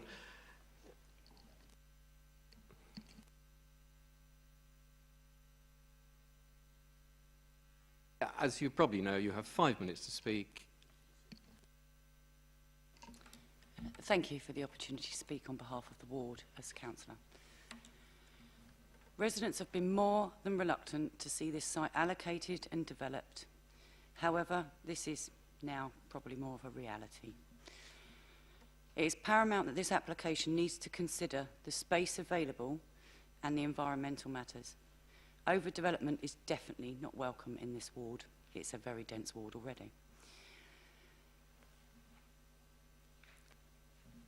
This development does not compromise the plans of Speckled Wood through the new DMP. It also does not compromise the path of the Greenway as it goes into Speckled Wood opposite Valleyside Road and then up to Church Street further along from the development. This is a good thing. We have resigned ourselves to some development reluctantly due to the current policies and legislation in place. However, we still oppose certain elements of these plans. The problems we have with the proposals are as follows. Number one, 2 of the gardens are less than 10 metres specified under DM3, section G. It contravenes our policy totally. This information appears in both old and new plans. If there was a high quality element to the design, e.g. larger bedrooms, high sustainability, etc., it may justify a compromise. There is no evidence of this at this stage of outline planning. We have no idea what the design quality will be at the end. This only becomes apparent on detailed plans. Also, why are the properties off-centre is a question that I ask when you look at the plans. Surely more fairly shared gardens would be obvious. There is no reason to compromise on this policy, DM3, especially on family homes. Why have a policy if you ignore it with no reason? The three-bedroom house planned for the triangular verge is detrimental to the overall area's character. It crowds the area and spoils the semi-rural character. This, in our view, is called massing. By adding this property, you have created massing. This house will be isolated, it may stick out, it may feel unconnected with the rest of the properties around it and the development. This lowers the quality of the design. Housing location is vital to the property's success as a home. Once speckled wood has a greenway, visibility will be vital at this point. More cyclists, more pedestrians. More traffic is anticipated at this end of the ridge, as we know, by the link road, so we can expect a further increase of vehicles accessing all of these roads, including Clifton. Therefore, we would conclude this one house is totally out of character with the surrounding properties and area and disconnected from the rest of the site under section DM1. I'll just refer to these. Okay, DM1, the design principles. I'm sure many of you are familiar with this. Protecting and enhancing local character, showing an appreciation of the surrounding neighbourhood's historic context, street pattern, plot layouts and boundaries, block sizes and scale, height, massing and materials. C, you could say, if you highlight attractive streetscapes, that this may not fit in this one property. An assessment of visual impact, including the height, scale and form of the development that should be appropriate to the location, especially given the complex topography of the borough and the need. In some instances, to consider the visual effect from key viewpoints. Has this been done? This is particularly important where there are potential impacts upon areas of heritage and or landscape value, as outlined in the planning strategy. This could include a landscape assessment where appropriate. DM3, section G. Appropriate levels of private external space are included, especially for large homes designed for family use. Dwellings with 2 or more bedrooms qualify. In respect of proposed family dwellings, the council would expect to see the provision of private garden space, normally at the rear of the property, of at least 10 metres. I would like to suggest that we are vigilant in regards to the rubbish being put over the fence, created to protect the badgers, through fair and all other environmental issues. If this development is to be approved, residents will monitor this site regularly. Our residents will always fight hard against loss of green space and overdevelopment, and we fully support this, as Trestle is a very densely packed ward already. We feel keeping the triangular verge makes the development more suited to the limitations of the site. Thank you, Councillor Charman. Excellent timing. Okay, if you'd like to switch off the microphone and then return to your seat. And Mr. Crawford or Mr. Batchelor, you'd like to come in. Yeah, I'll just come back to everybody about a few of the points that were raised there. The first one with regard to gardens, I actually did acknowledge that in the report, that some of the gardens are smaller than they should be. It's actually plots 4 and 5 specifically. Plots 1 to 3 actually meet the required garden length. Plot 4 mostly achieves that. It's got, plots 4 and 5 have a slight angle to their boundaries. So plot 4 is considered mostly sufficient. Unfortunately, plot 5, the boundary down one end is 10 metres, but because the angle of the boundary fence is such that by the time you reach the opposite end of the house, the garden in effect is about 2 metres long, we couldn't really acknowledge that as a garden being 10 metres in length.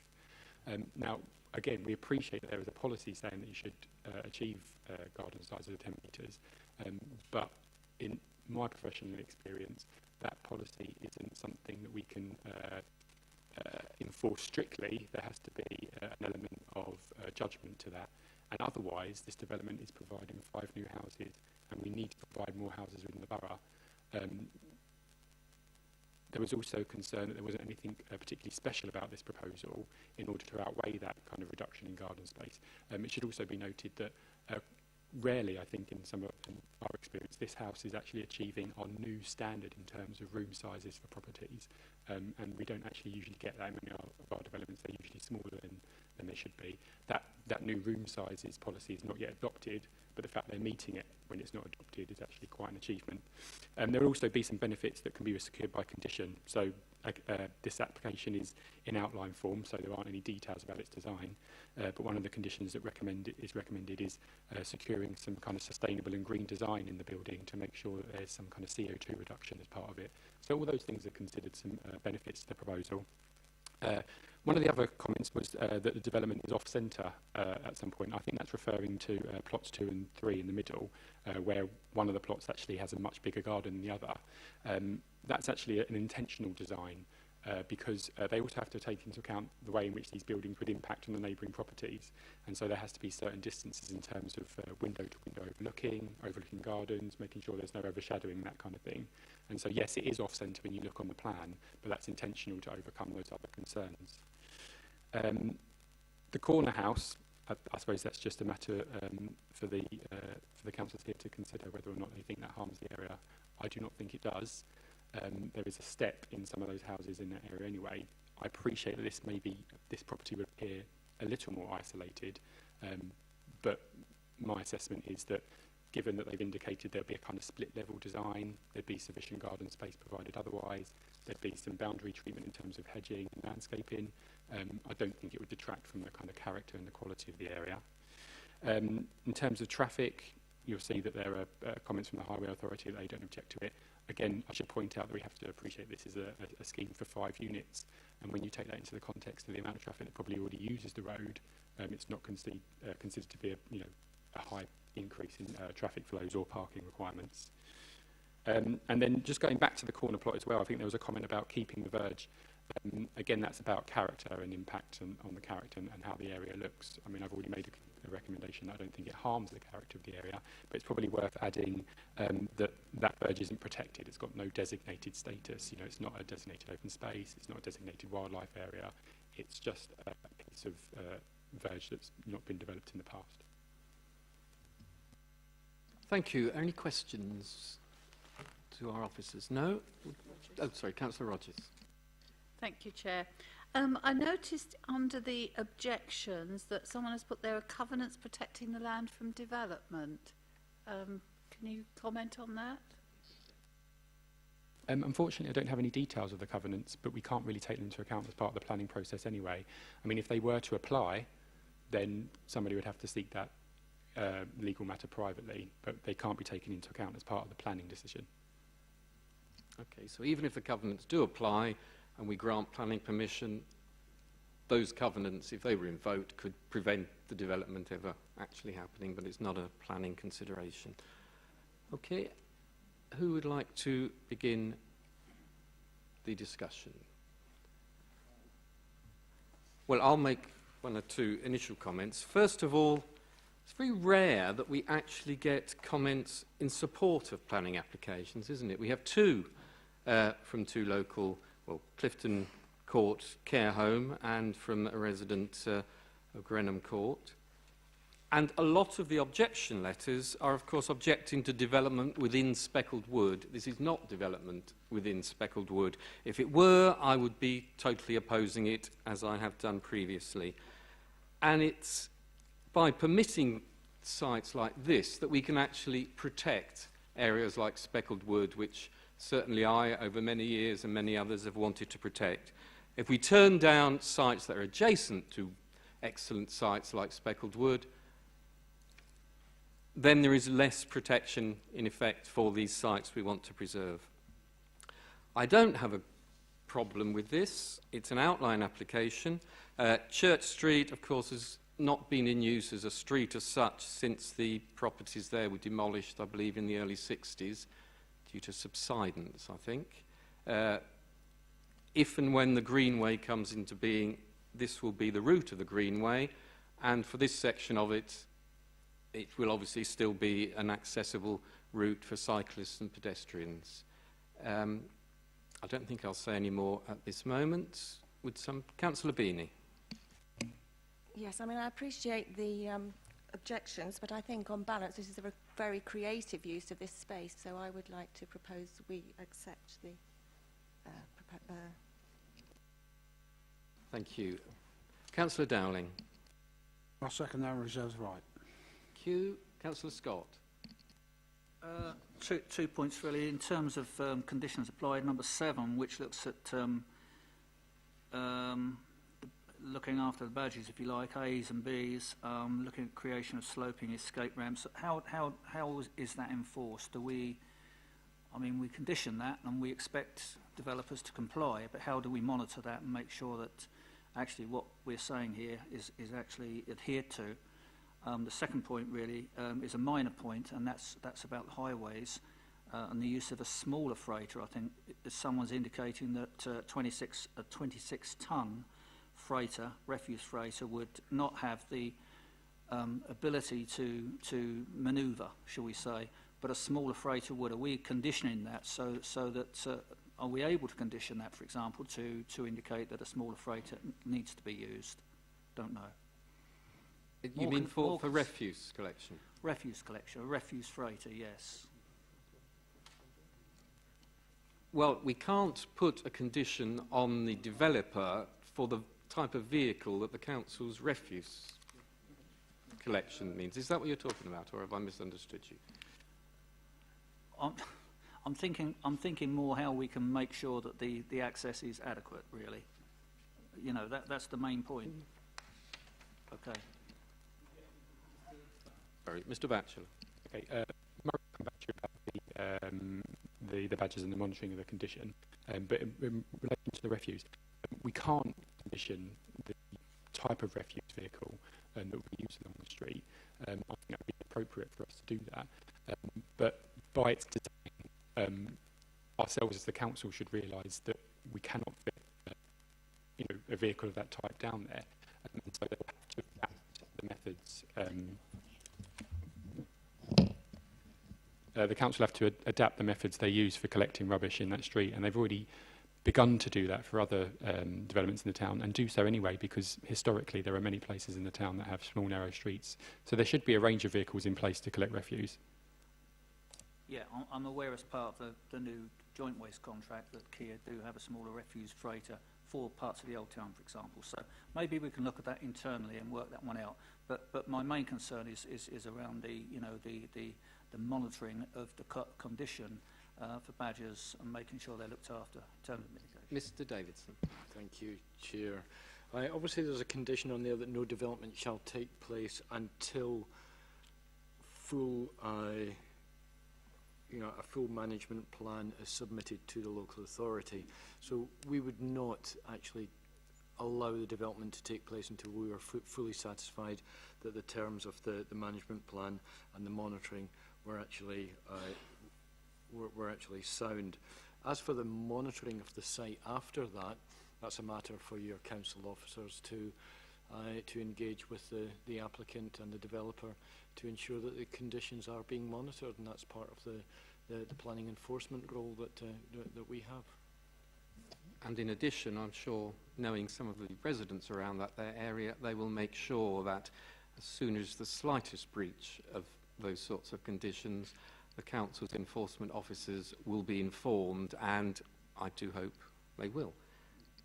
I'd also just like to add, although we don't have a perfect system in place, we do have a system in place whereby we get notifications, for example, from the Building Regulation Department about starts on site, which then trigger our requirement for making sure that conditions and things have been complied with, which all helps with the monitoring. Okay, does anybody... Councillor Edwards, could you use the mic? Just a brief one, Chairman, if I may. I just wonder whether these three connected buildings in the middle, it's a small site. And I'm just wondering whether 3 buildings or 3 separate dwellings there is too much for the size of the site. Why are we trying to get 3 buildings on that little plot? Wouldn't 2 be more suitable for it? Just to say, we are not trying to do anything. This is the proposal that the applicant has put forward. We have to decide either it's acceptable as it is or it's not acceptable as it is. We can't modify it, however much we might like to. My opinion, Chairman, is that would be better suited if that was just 2 dwellings rather than 3. Thank you. Okay. Councillor Wincott. Yeah, I just want to re-emphasise the point that you made, Chair, that this is not speckled wood. Repeat, not speckled wood. It is not part of speckled wood.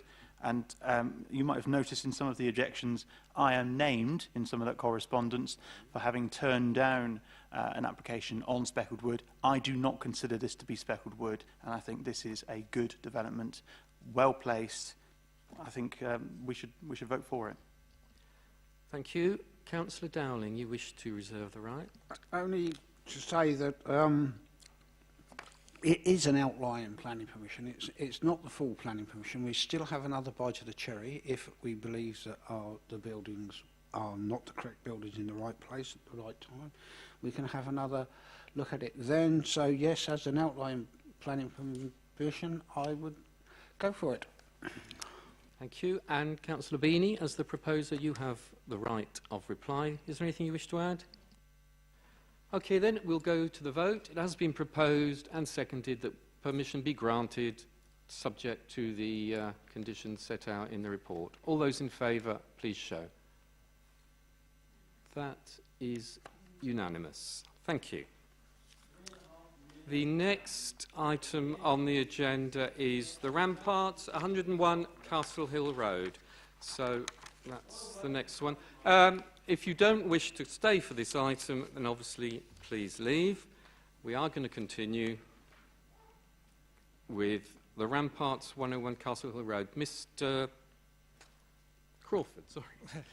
Thank you, Chair. Application here for 5 4-bedroom homes. Quite an important site for the town, really, because it's just at the entrance to the castle, and it's highly visible in long views across the town as you look up to the castle. The gable end of 103 Castle Hill Road is very, very prominent in those views. So it's important that we get a good design for this development. You'll see from the planning history that there's quite a long planning history of different developments that have been approved and refused on the site. We did most recently have an application for 5 dwellings on the site which was refused and an appeal was dismissed. Following that appeal, Mr. Batchelor has worked with the applicants and worked up a scheme which we now are able to support. There is the drawings are on the wall, but there's also a couple of colour kind of images, photo montage images showing what the buildings would look like, quite distinctive. The applicant is very keen that they should be zero carbon, and I think, was it 0 bills? Yeah. Is the aim, which is really quite an achievement. One of our concerns when we refused the applications previously was because the buildings are at right angles to the road rather than in line with the road, they present the end to the road, and we were concerned about the design of that. That is now, we're now quite satisfied that that's a good design. Well, I think, take your own views from the images up there. So all that being the case, we feel that the issues in the previous refusals have now been dealt with, and we're happy to recommend approval. Thank you. Any questions from members for Mr. Crawford? No? Okay, who would like to... And I might just reiterate what I said earlier. On this one also, there are a number of supporting comments. Who would like to start us off? Councillor Wincott, thank you. I'd like to propose acceptance, propose permission. Councillor Rogers, you're seconding. Do you wish to speak? Yes, thank you, Chair. Merely to say that this has been a problematical site over the years. It is part of my ward. I am the ward councillor there. And actually, I think this will help tidy up that area, which is right opposite the main entrance to the castle. We've had issues with fire tipping and one thing and another there. It will be nice to see people actually living in the properties there. So I'm happy to second. Thank you. Councillor Scott. Yeah, I too am quite pleased with this one. Really, it looks a very nice development, very contemporary, if you like, and I know you've got some lovely buildings around it in Castle Mews and Castle Hill Road and so on and so forth, but it just seems to fit very nicely, actually. That was my initial impression when I saw the drawings, and that's my impression now. I know the site too, actually having experienced that through my previous employment many years ago with the Water Authority, and I know that it was problematic 30-odd years ago, 20, 30 years ago. So I think we would be pleased to see something happen here, not for the sake of something happening there, but for something that actually fits in very nicely, and I think this does. Thank you. Councillor Beanie. Thank you. My comment might be a bit frivolous, but I know there were colours on the pictures of the proposed plans, and I know there was some comment about they may be not appropriate or they need to be approved, but I quite like those colours. It would be lovely if we could have something very creative. We are a quirky town, and it would be a shame to make them too bland. Well, it's part of a condition that the applicant has to approve materials and any painting that would be on the building, so we'll bear that in mind when the details come in. And perhaps we shall include Councillor Beanie as the consultant on that. Councillor Roberts, was that over there? Yeah. Yeah, Chair, thanks. Usually we have a condition about the times of building, and it's usually one that I always ask for, and they've always kept it on there. But I can't find it anywhere. I'm missing it. I'm not quite good at these iPads yet, but I can't find it. I'm afraid, Councillor Roberts, looks like you're right. That's something I very often pick up on before. So we wish to add, it's the standard condition. Do you want to just remind us what it says, what the hours of construction? Yeah, we'll just have to look back on one of the previous ones. I think it's normally 8 a.m. till 6 p.m. Monday to Friday. Saturday. No, you've changed it. Saturday's normally 8 till 12, I think, isn't it? No Sundays or bank holidays, but before we... And just in the meantime, whilst they're looking, I'll apologise for not putting it on there. Okay, so before we come to the vote, we'll make sure that... Ah, yes, thank you. Ms Cameron has found it for us.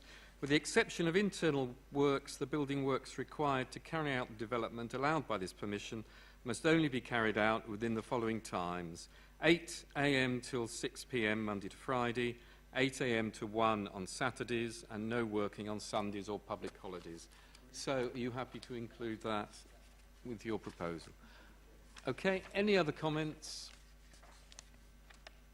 I don't think there's much more to say other than for a long time that's been an absolute eyesore going up there just by the entrance to the castle, and this looks like a very imaginative, interesting development, carbon neutral, bill free as well. So did you wish to come back, Councillor Wincott, as the proposer? No? Okay, then we'll move to a vote. All those in favour of granting permission? That is unanimous. Thank you.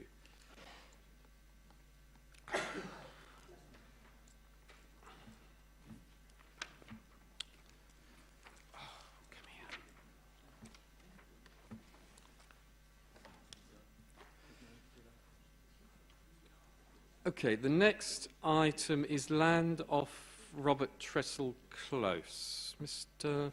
Crawford, is it? Thank you, Chair. Application, this is one that Samuel Batchelor hasn't dealt with, so it's a rare one on this agenda. Land off Robert Tressel Close, application here for 10 family dwellings. There's an extant planning permission for 9. The layout proposed then was quite different than is now proposed. It was going to go... It's a steep, well, quite a steeply sloping site, and originally the road was going to go in with houses on either side of it. They're now proposing a T kind of layout with the road, the houses stepping down the hill. We're quite satisfied that originally it came in for 11. we've negotiated it down to 10. You can see from the layout, it is actually quite a spacious layout, and the density actually works out at 20 dwellings per hectare, which is really quite low. We'd normally be looking for 30. But I think in terms of the impact on the neighbours and the trees and protecting the areas of interest there, it's justified to go for a lower density. So we're satisfied in all respects that the amenities and impact on the neighbours and highways and all that is okay, so we recommend approval. Thank you. Any questions from members? Okay, Councillor Beaver, you wish to speak? Thank you, Mr. Thank you, Mr. Chairman. Yeah, having looked at the previous planning permission, with the fact that it was granted for 9 houses on there as well, and now that it's been slightly redesigned to be more friendly in terms of the site itself, the wildlife corridor is still there, which is good to see, and indeed the ecology is all there and all been put into place. The houses look very good. They're family homes, which we want in Hastings in this particular part of town. So I see no reason not to object, so I move recommendation, Mr. Chairman. Thank you, Councillor Beaver. Is that seconded? Councillor Scott, yes. Do you wish to speak? No, I'm very happy with the application, thank you. Okay, anybody else wish to comment? No? So I presume you don't... Oh, sorry, Councillor Dowling. No? So I presume, Councillor Beaver, you don't need to exercise your right of reply. Thank you. Okay, we'll move to the vote then. All those in favour of granting permission as in the agenda? That is unanimous. Thank you. Now we move to number 27 Linley Drive. Mr. Crawford. Thank you, Chair. Application here, fully detailed application for the demolition of the existing bungalow and replacement with a pair of semi-detached houses. It's quite a mixed kind of area here. You've got the former, the social housing down at the bottom of the hill, and the kind of bungalows and houses as you go up. The bungalow existing on the site is set well back from the road. It's proposed that the new building will be in line with the neighbour going up the hill. The main issues really are the impact on the neighbouring properties. We're satisfied that given the gradients and the design of the house, that the loss of light and any loss of light to the property up the hill will be minimal, and there's an issue with their solar panels they got on the roof, which isn't something we've ever come across before. So that's a whole new kind of thing that we need to consider is loss of light to solar panels. And is that a planning matter or is it not? We're satisfied though that the impact will be very low because the roof is angled away, and obviously the sun is up there coming down on them. So we're satisfied about that. It's only it's a non-habitable room on the side of the property, which is most affected. The conservatory to the back will not be lose any light. So bearing all that in mind, we're quite satisfied and happy to recommend approval. Thank you, Mr. Crawford. Any questions? No? Would somebody like to? Councillor Wincott, and then Councillor Beanie. Sorry, just to. I'm sure I saw the picture. I just need you to jog my memory, Mr. Crawford. Is there a degree of overlooking from 33 onto 27 because of the height levels? So, are there windows on the western side of the building? Mr. Batchelor, I think that's one for you, is it?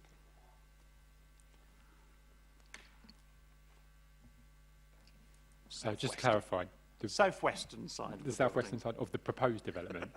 Yeah. Is that right?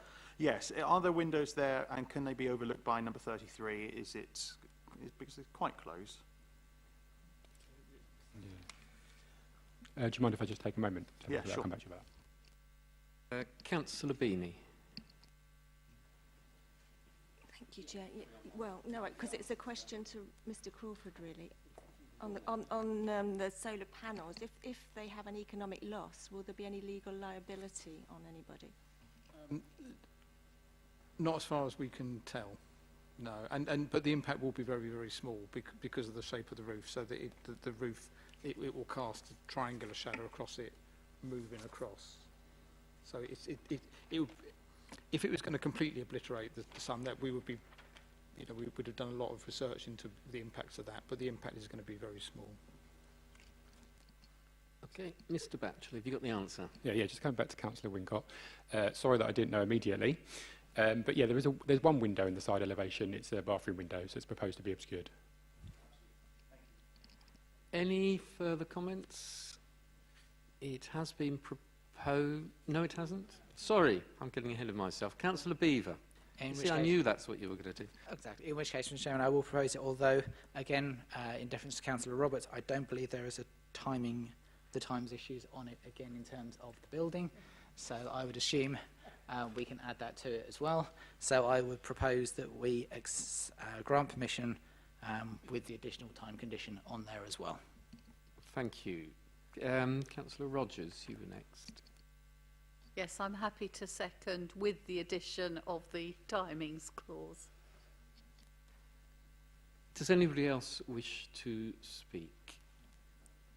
Okay, in that case, we'll take the vote on granting permission subject to the conditions plus the timings of building work.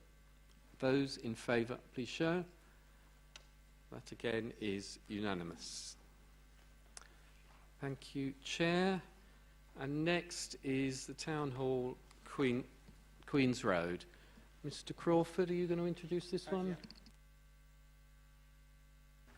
Thank you, Chair. This is an application to cite the statue of Prince Albert that was once on the memorial in the town centre.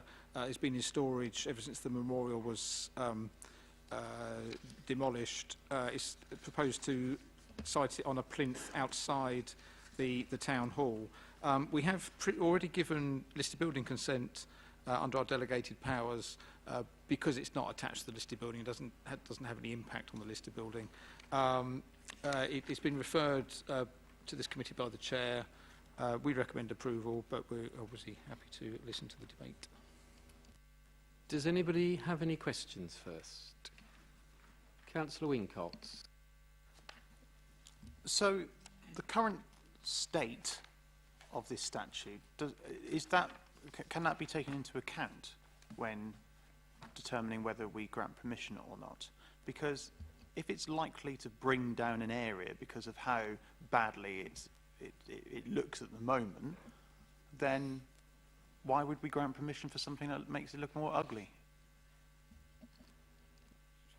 I mean, what you see is what you get. So the thing that is in the statue in the photograph is the statue that will be repositioned outside the town hall. There's nothing in the application that suggests it will be renovated. It's a mass walkout. May we all take a moment to re-examine the photograph, please, Chair? Well, it looks like that is necessary. Thank you. If you'd like to stay in your seats, the photo will come to you. I'm surprised members haven't either been down to visit Prince Albert or certainly looked at his photographs. He's clearly visible from Alexandra Park.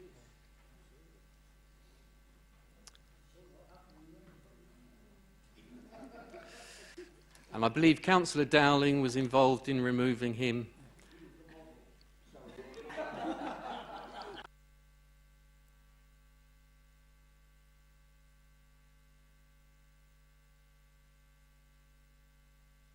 Councillor Lee. Hi, it follows on from that last question slightly. And although we can see the photographs, I want a bit more detail about the exact condition of this. Is it likely to crumble into dust if it's tried to be moved? Is it safe? It's been sort of packed away in Alexandra Park there for over 40 years. So what's the condition of it? And has it been looked after while it's been there? It's not been kind of nursed, let's say. But I mean, well, as I said at the beginning, what you see is what you get. We've got no reason to think that it's dangerous and it's going to kind of fall apart. And you know, the site outside the town hall is sheltered, and so it wouldn't deteriorate any more quickly than it has done so far. Yeah. Well, there's a slight breach of the way... Sorry, is yours a question or a...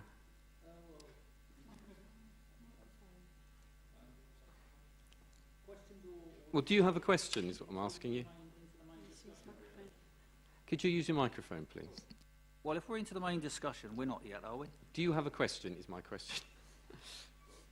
Well, I suppose my question is really, I mean, I've got 2 or 3 concerns about, I mean, let's be honest about this. A lot of people over a lot of years have wanted this place somewhere.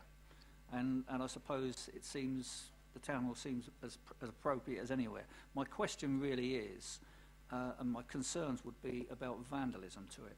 Now, I am aware of a statue that was in Galway, that was outside in Galway, in the town square, if you like, and the head got knocked off and pinched and God knows what. And so what they did in the end, they actually placed it inside Galway City Museum, so it was better protected.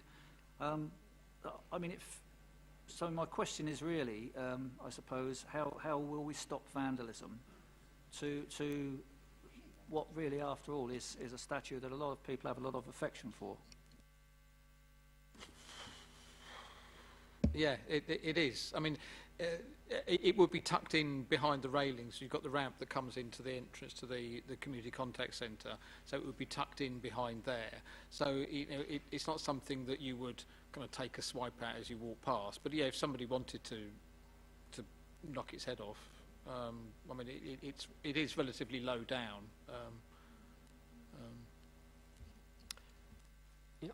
Okay, well, I'm going to take the unusual step of starting off the discussion myself, if that's okay, especially having heard some of the thoughts around.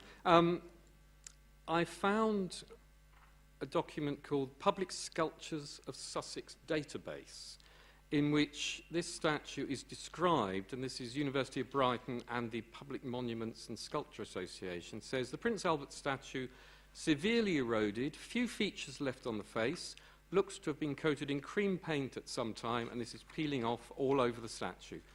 Fine detail of garter robes has been lost. I'm a great fan of statues in public places, and I think we should have more of them. We should have statues of people who are relevant to the borough. There's so many people, Robert Tressel, John Logie Baird, Muriel Matters, Elizabeth North, Lewis Carroll. And as we approach the 200th anniversary of the Battle of Waterloo, why not the Duke of Wellington, who has a lot of connections to Hastings? However, I'm not in favour of putting a statue in such appalling condition in this location.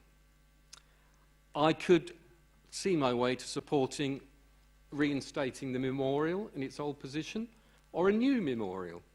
But to put this statue in this condition, in such a prominent position, adjacent to a Grade 2 listed building, adjacent to the town centre conservation area, I think would be a mistake.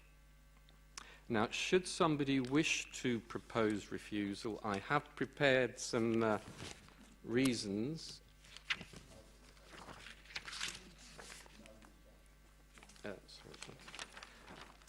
Would somebody like to? So, Councillor Beanie is proposing, Councillor Roberts seconding. Do you want to speak, Councillor Beanie?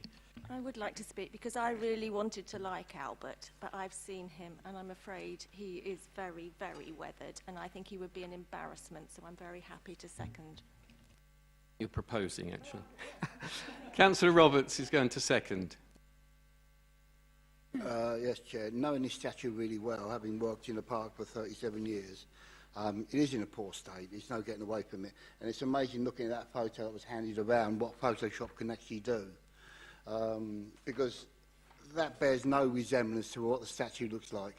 Seriously, it doesn't. So it's either a very good photographer or a very good Photoshop.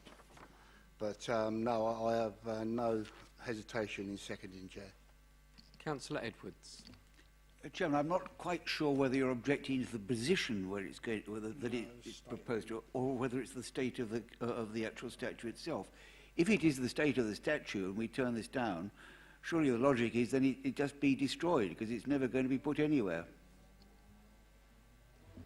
No, that's not necessarily the logic. All we are being asked is to put this statue in this location. If this committee says no, then it presumably stays where it is in the greenhouse, or somebody else takes it and puts it somewhere else. All we are concerned with is the application before us. You can obviously decide this is a good idea or otherwise. Councillor Wynne. Sorry, no, Councillor Scott was next. I mean, my original thoughts were very much maybe stick it on eBay, really. But that was probably a flippant thing to think about or say. And to be honest, as I said earlier, I think an awful lot of people do hold the statue in affection. Sad that it was lost all of those years ago. But I am concerned about the potential for vandalism, and I think it would become a target for vandalism very, very quickly. So I'm not convinced that it's the best place for it. Having said that, and this will be a decision for someone else in the future to think about if it's turned down, about how we can support those who do want to see it somewhere in a more appropriate place, and maybe a little more secure. So sadly, I'm not supporting it. The proposal is to refuse. So are you not supporting? I'm supporting refusal. So I'm not supporting its erection. And of course, what happens to it if we do refuse it is not a matter for this committee. Yeah, okay, I'm just clarifying for everybody's benefit. I know you understand, Councillor Scott, but others may not be as well informed as you. Councillor Wincott, was it next? Yeah, I'm in favour of a statue being there. I'm in favour of a good quality, well-maintained statue being there. If there was ever a proposal in the future for a restored, well-maintained Prince Albert statue to go in that place, I think we would look again. But on this application, with the statue the way it is, I have to support the refusal. Councillor Lee. Thank you, Chair. This is an item, if you like, this statue gets talked about. It does get talked about a lot. I agree with the other councillors that have mentioned that. In fact, somebody only mentioned it to me only a few weeks ago on the doorstep, which, and you know, I always a bit of surprise about it because it's been where it's been for, well, 10 years before I was born. It's been there, and people still want it. So it's examining that. That's quite interesting, isn't it? That there is this want for it, that it's something that is missed, and that the people want something to do with it. Now the council officers are thinking, well, let's do something with it. Is it in the right place? Probably. Is it in a bad state of repair? Yes. Are there other statues in the town that are in a bad or even worse state of repair? Those of us that live in or around West St Leonard's could think of one indeed that's in a terrible state of repair, but it's still loved, and we love it very much, don't we? But the love is not a reason for refusal or whatever. But it's an interesting one. I think that it's on balance. I think I want it. I think it's a good thing. I agree with that. So I'm going to vote against the proposal. Councillor Dowling.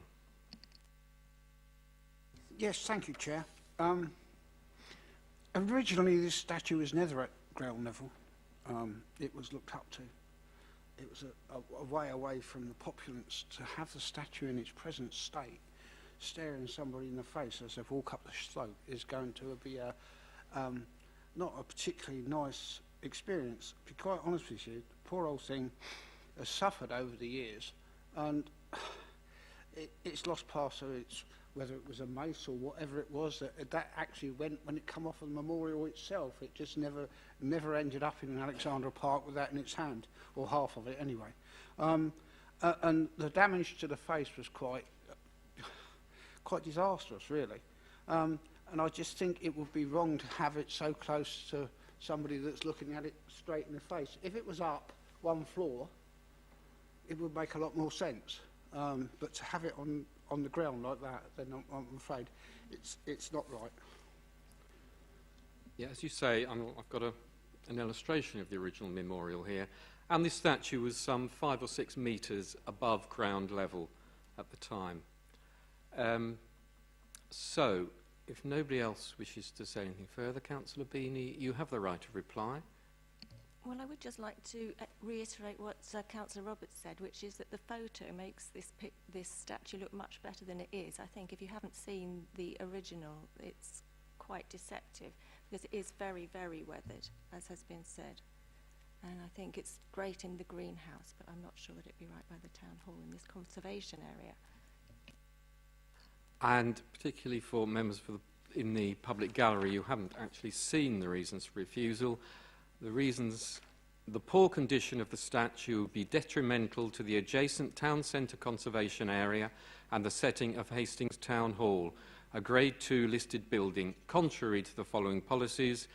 That's C1 of the Local Plan 2004, which is to do with development within a conservation area. Design principles, policy DM1 of the Development Management Plan.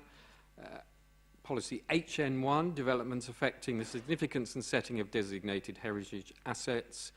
And policy EN1, built and historic environment. So basically that have a negative impact on both the listed building and the conservation area. That is what you're voting on, ladies and gentlemen. Those in favour of refusing for those reasons, please show. Thank you. That's 1, 2, keep 2, 3, 4, 5, 6. Yeah, and those against? 7, 3. Interesting. That is therefore carried. Refusal is carried 7 votes to 3.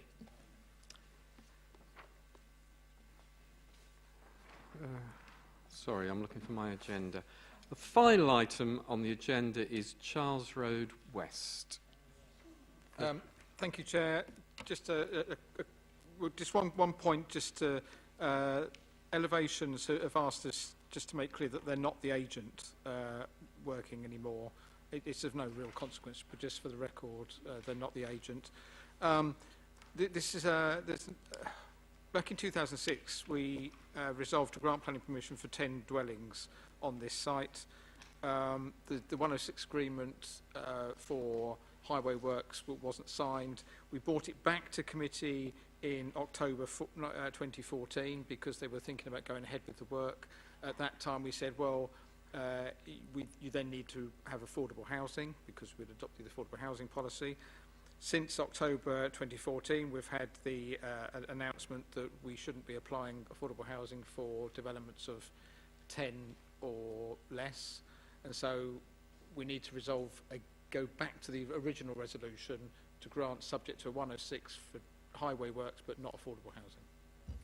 So, as members will be aware, we've had a number of these recently, so it's really a fait accompli. We have no alternative but to agree this. Would somebody, Councillor Rogers and Councillor Scott seconding, okay, that reference to affordable housing be removed because the government has decided we're not allowed to include affordable housing if there's fewer than 10 properties. Right, thank you very much. Oh, sorry, we need to vote on that, don't we? Not used to these long meetings. That... No, could we do it again, please? Sorry, shall we start again? Hold on. We are voting on the proposal, the recommendation as in the agenda. Those in favour, please show. That's all except one, by the looks of it. And those against? Thank you, Councillor Beaver. Okay, and that is the end of our business. Just before members leave, just to mention briefly, before our next meeting we have our regular quarterly training session, and we may conceivably also have a site visit, so if you need to make arrangements, you're given good notice. Details obviously will follow in the usual way. We finish the meeting then at 8:30. Thank you.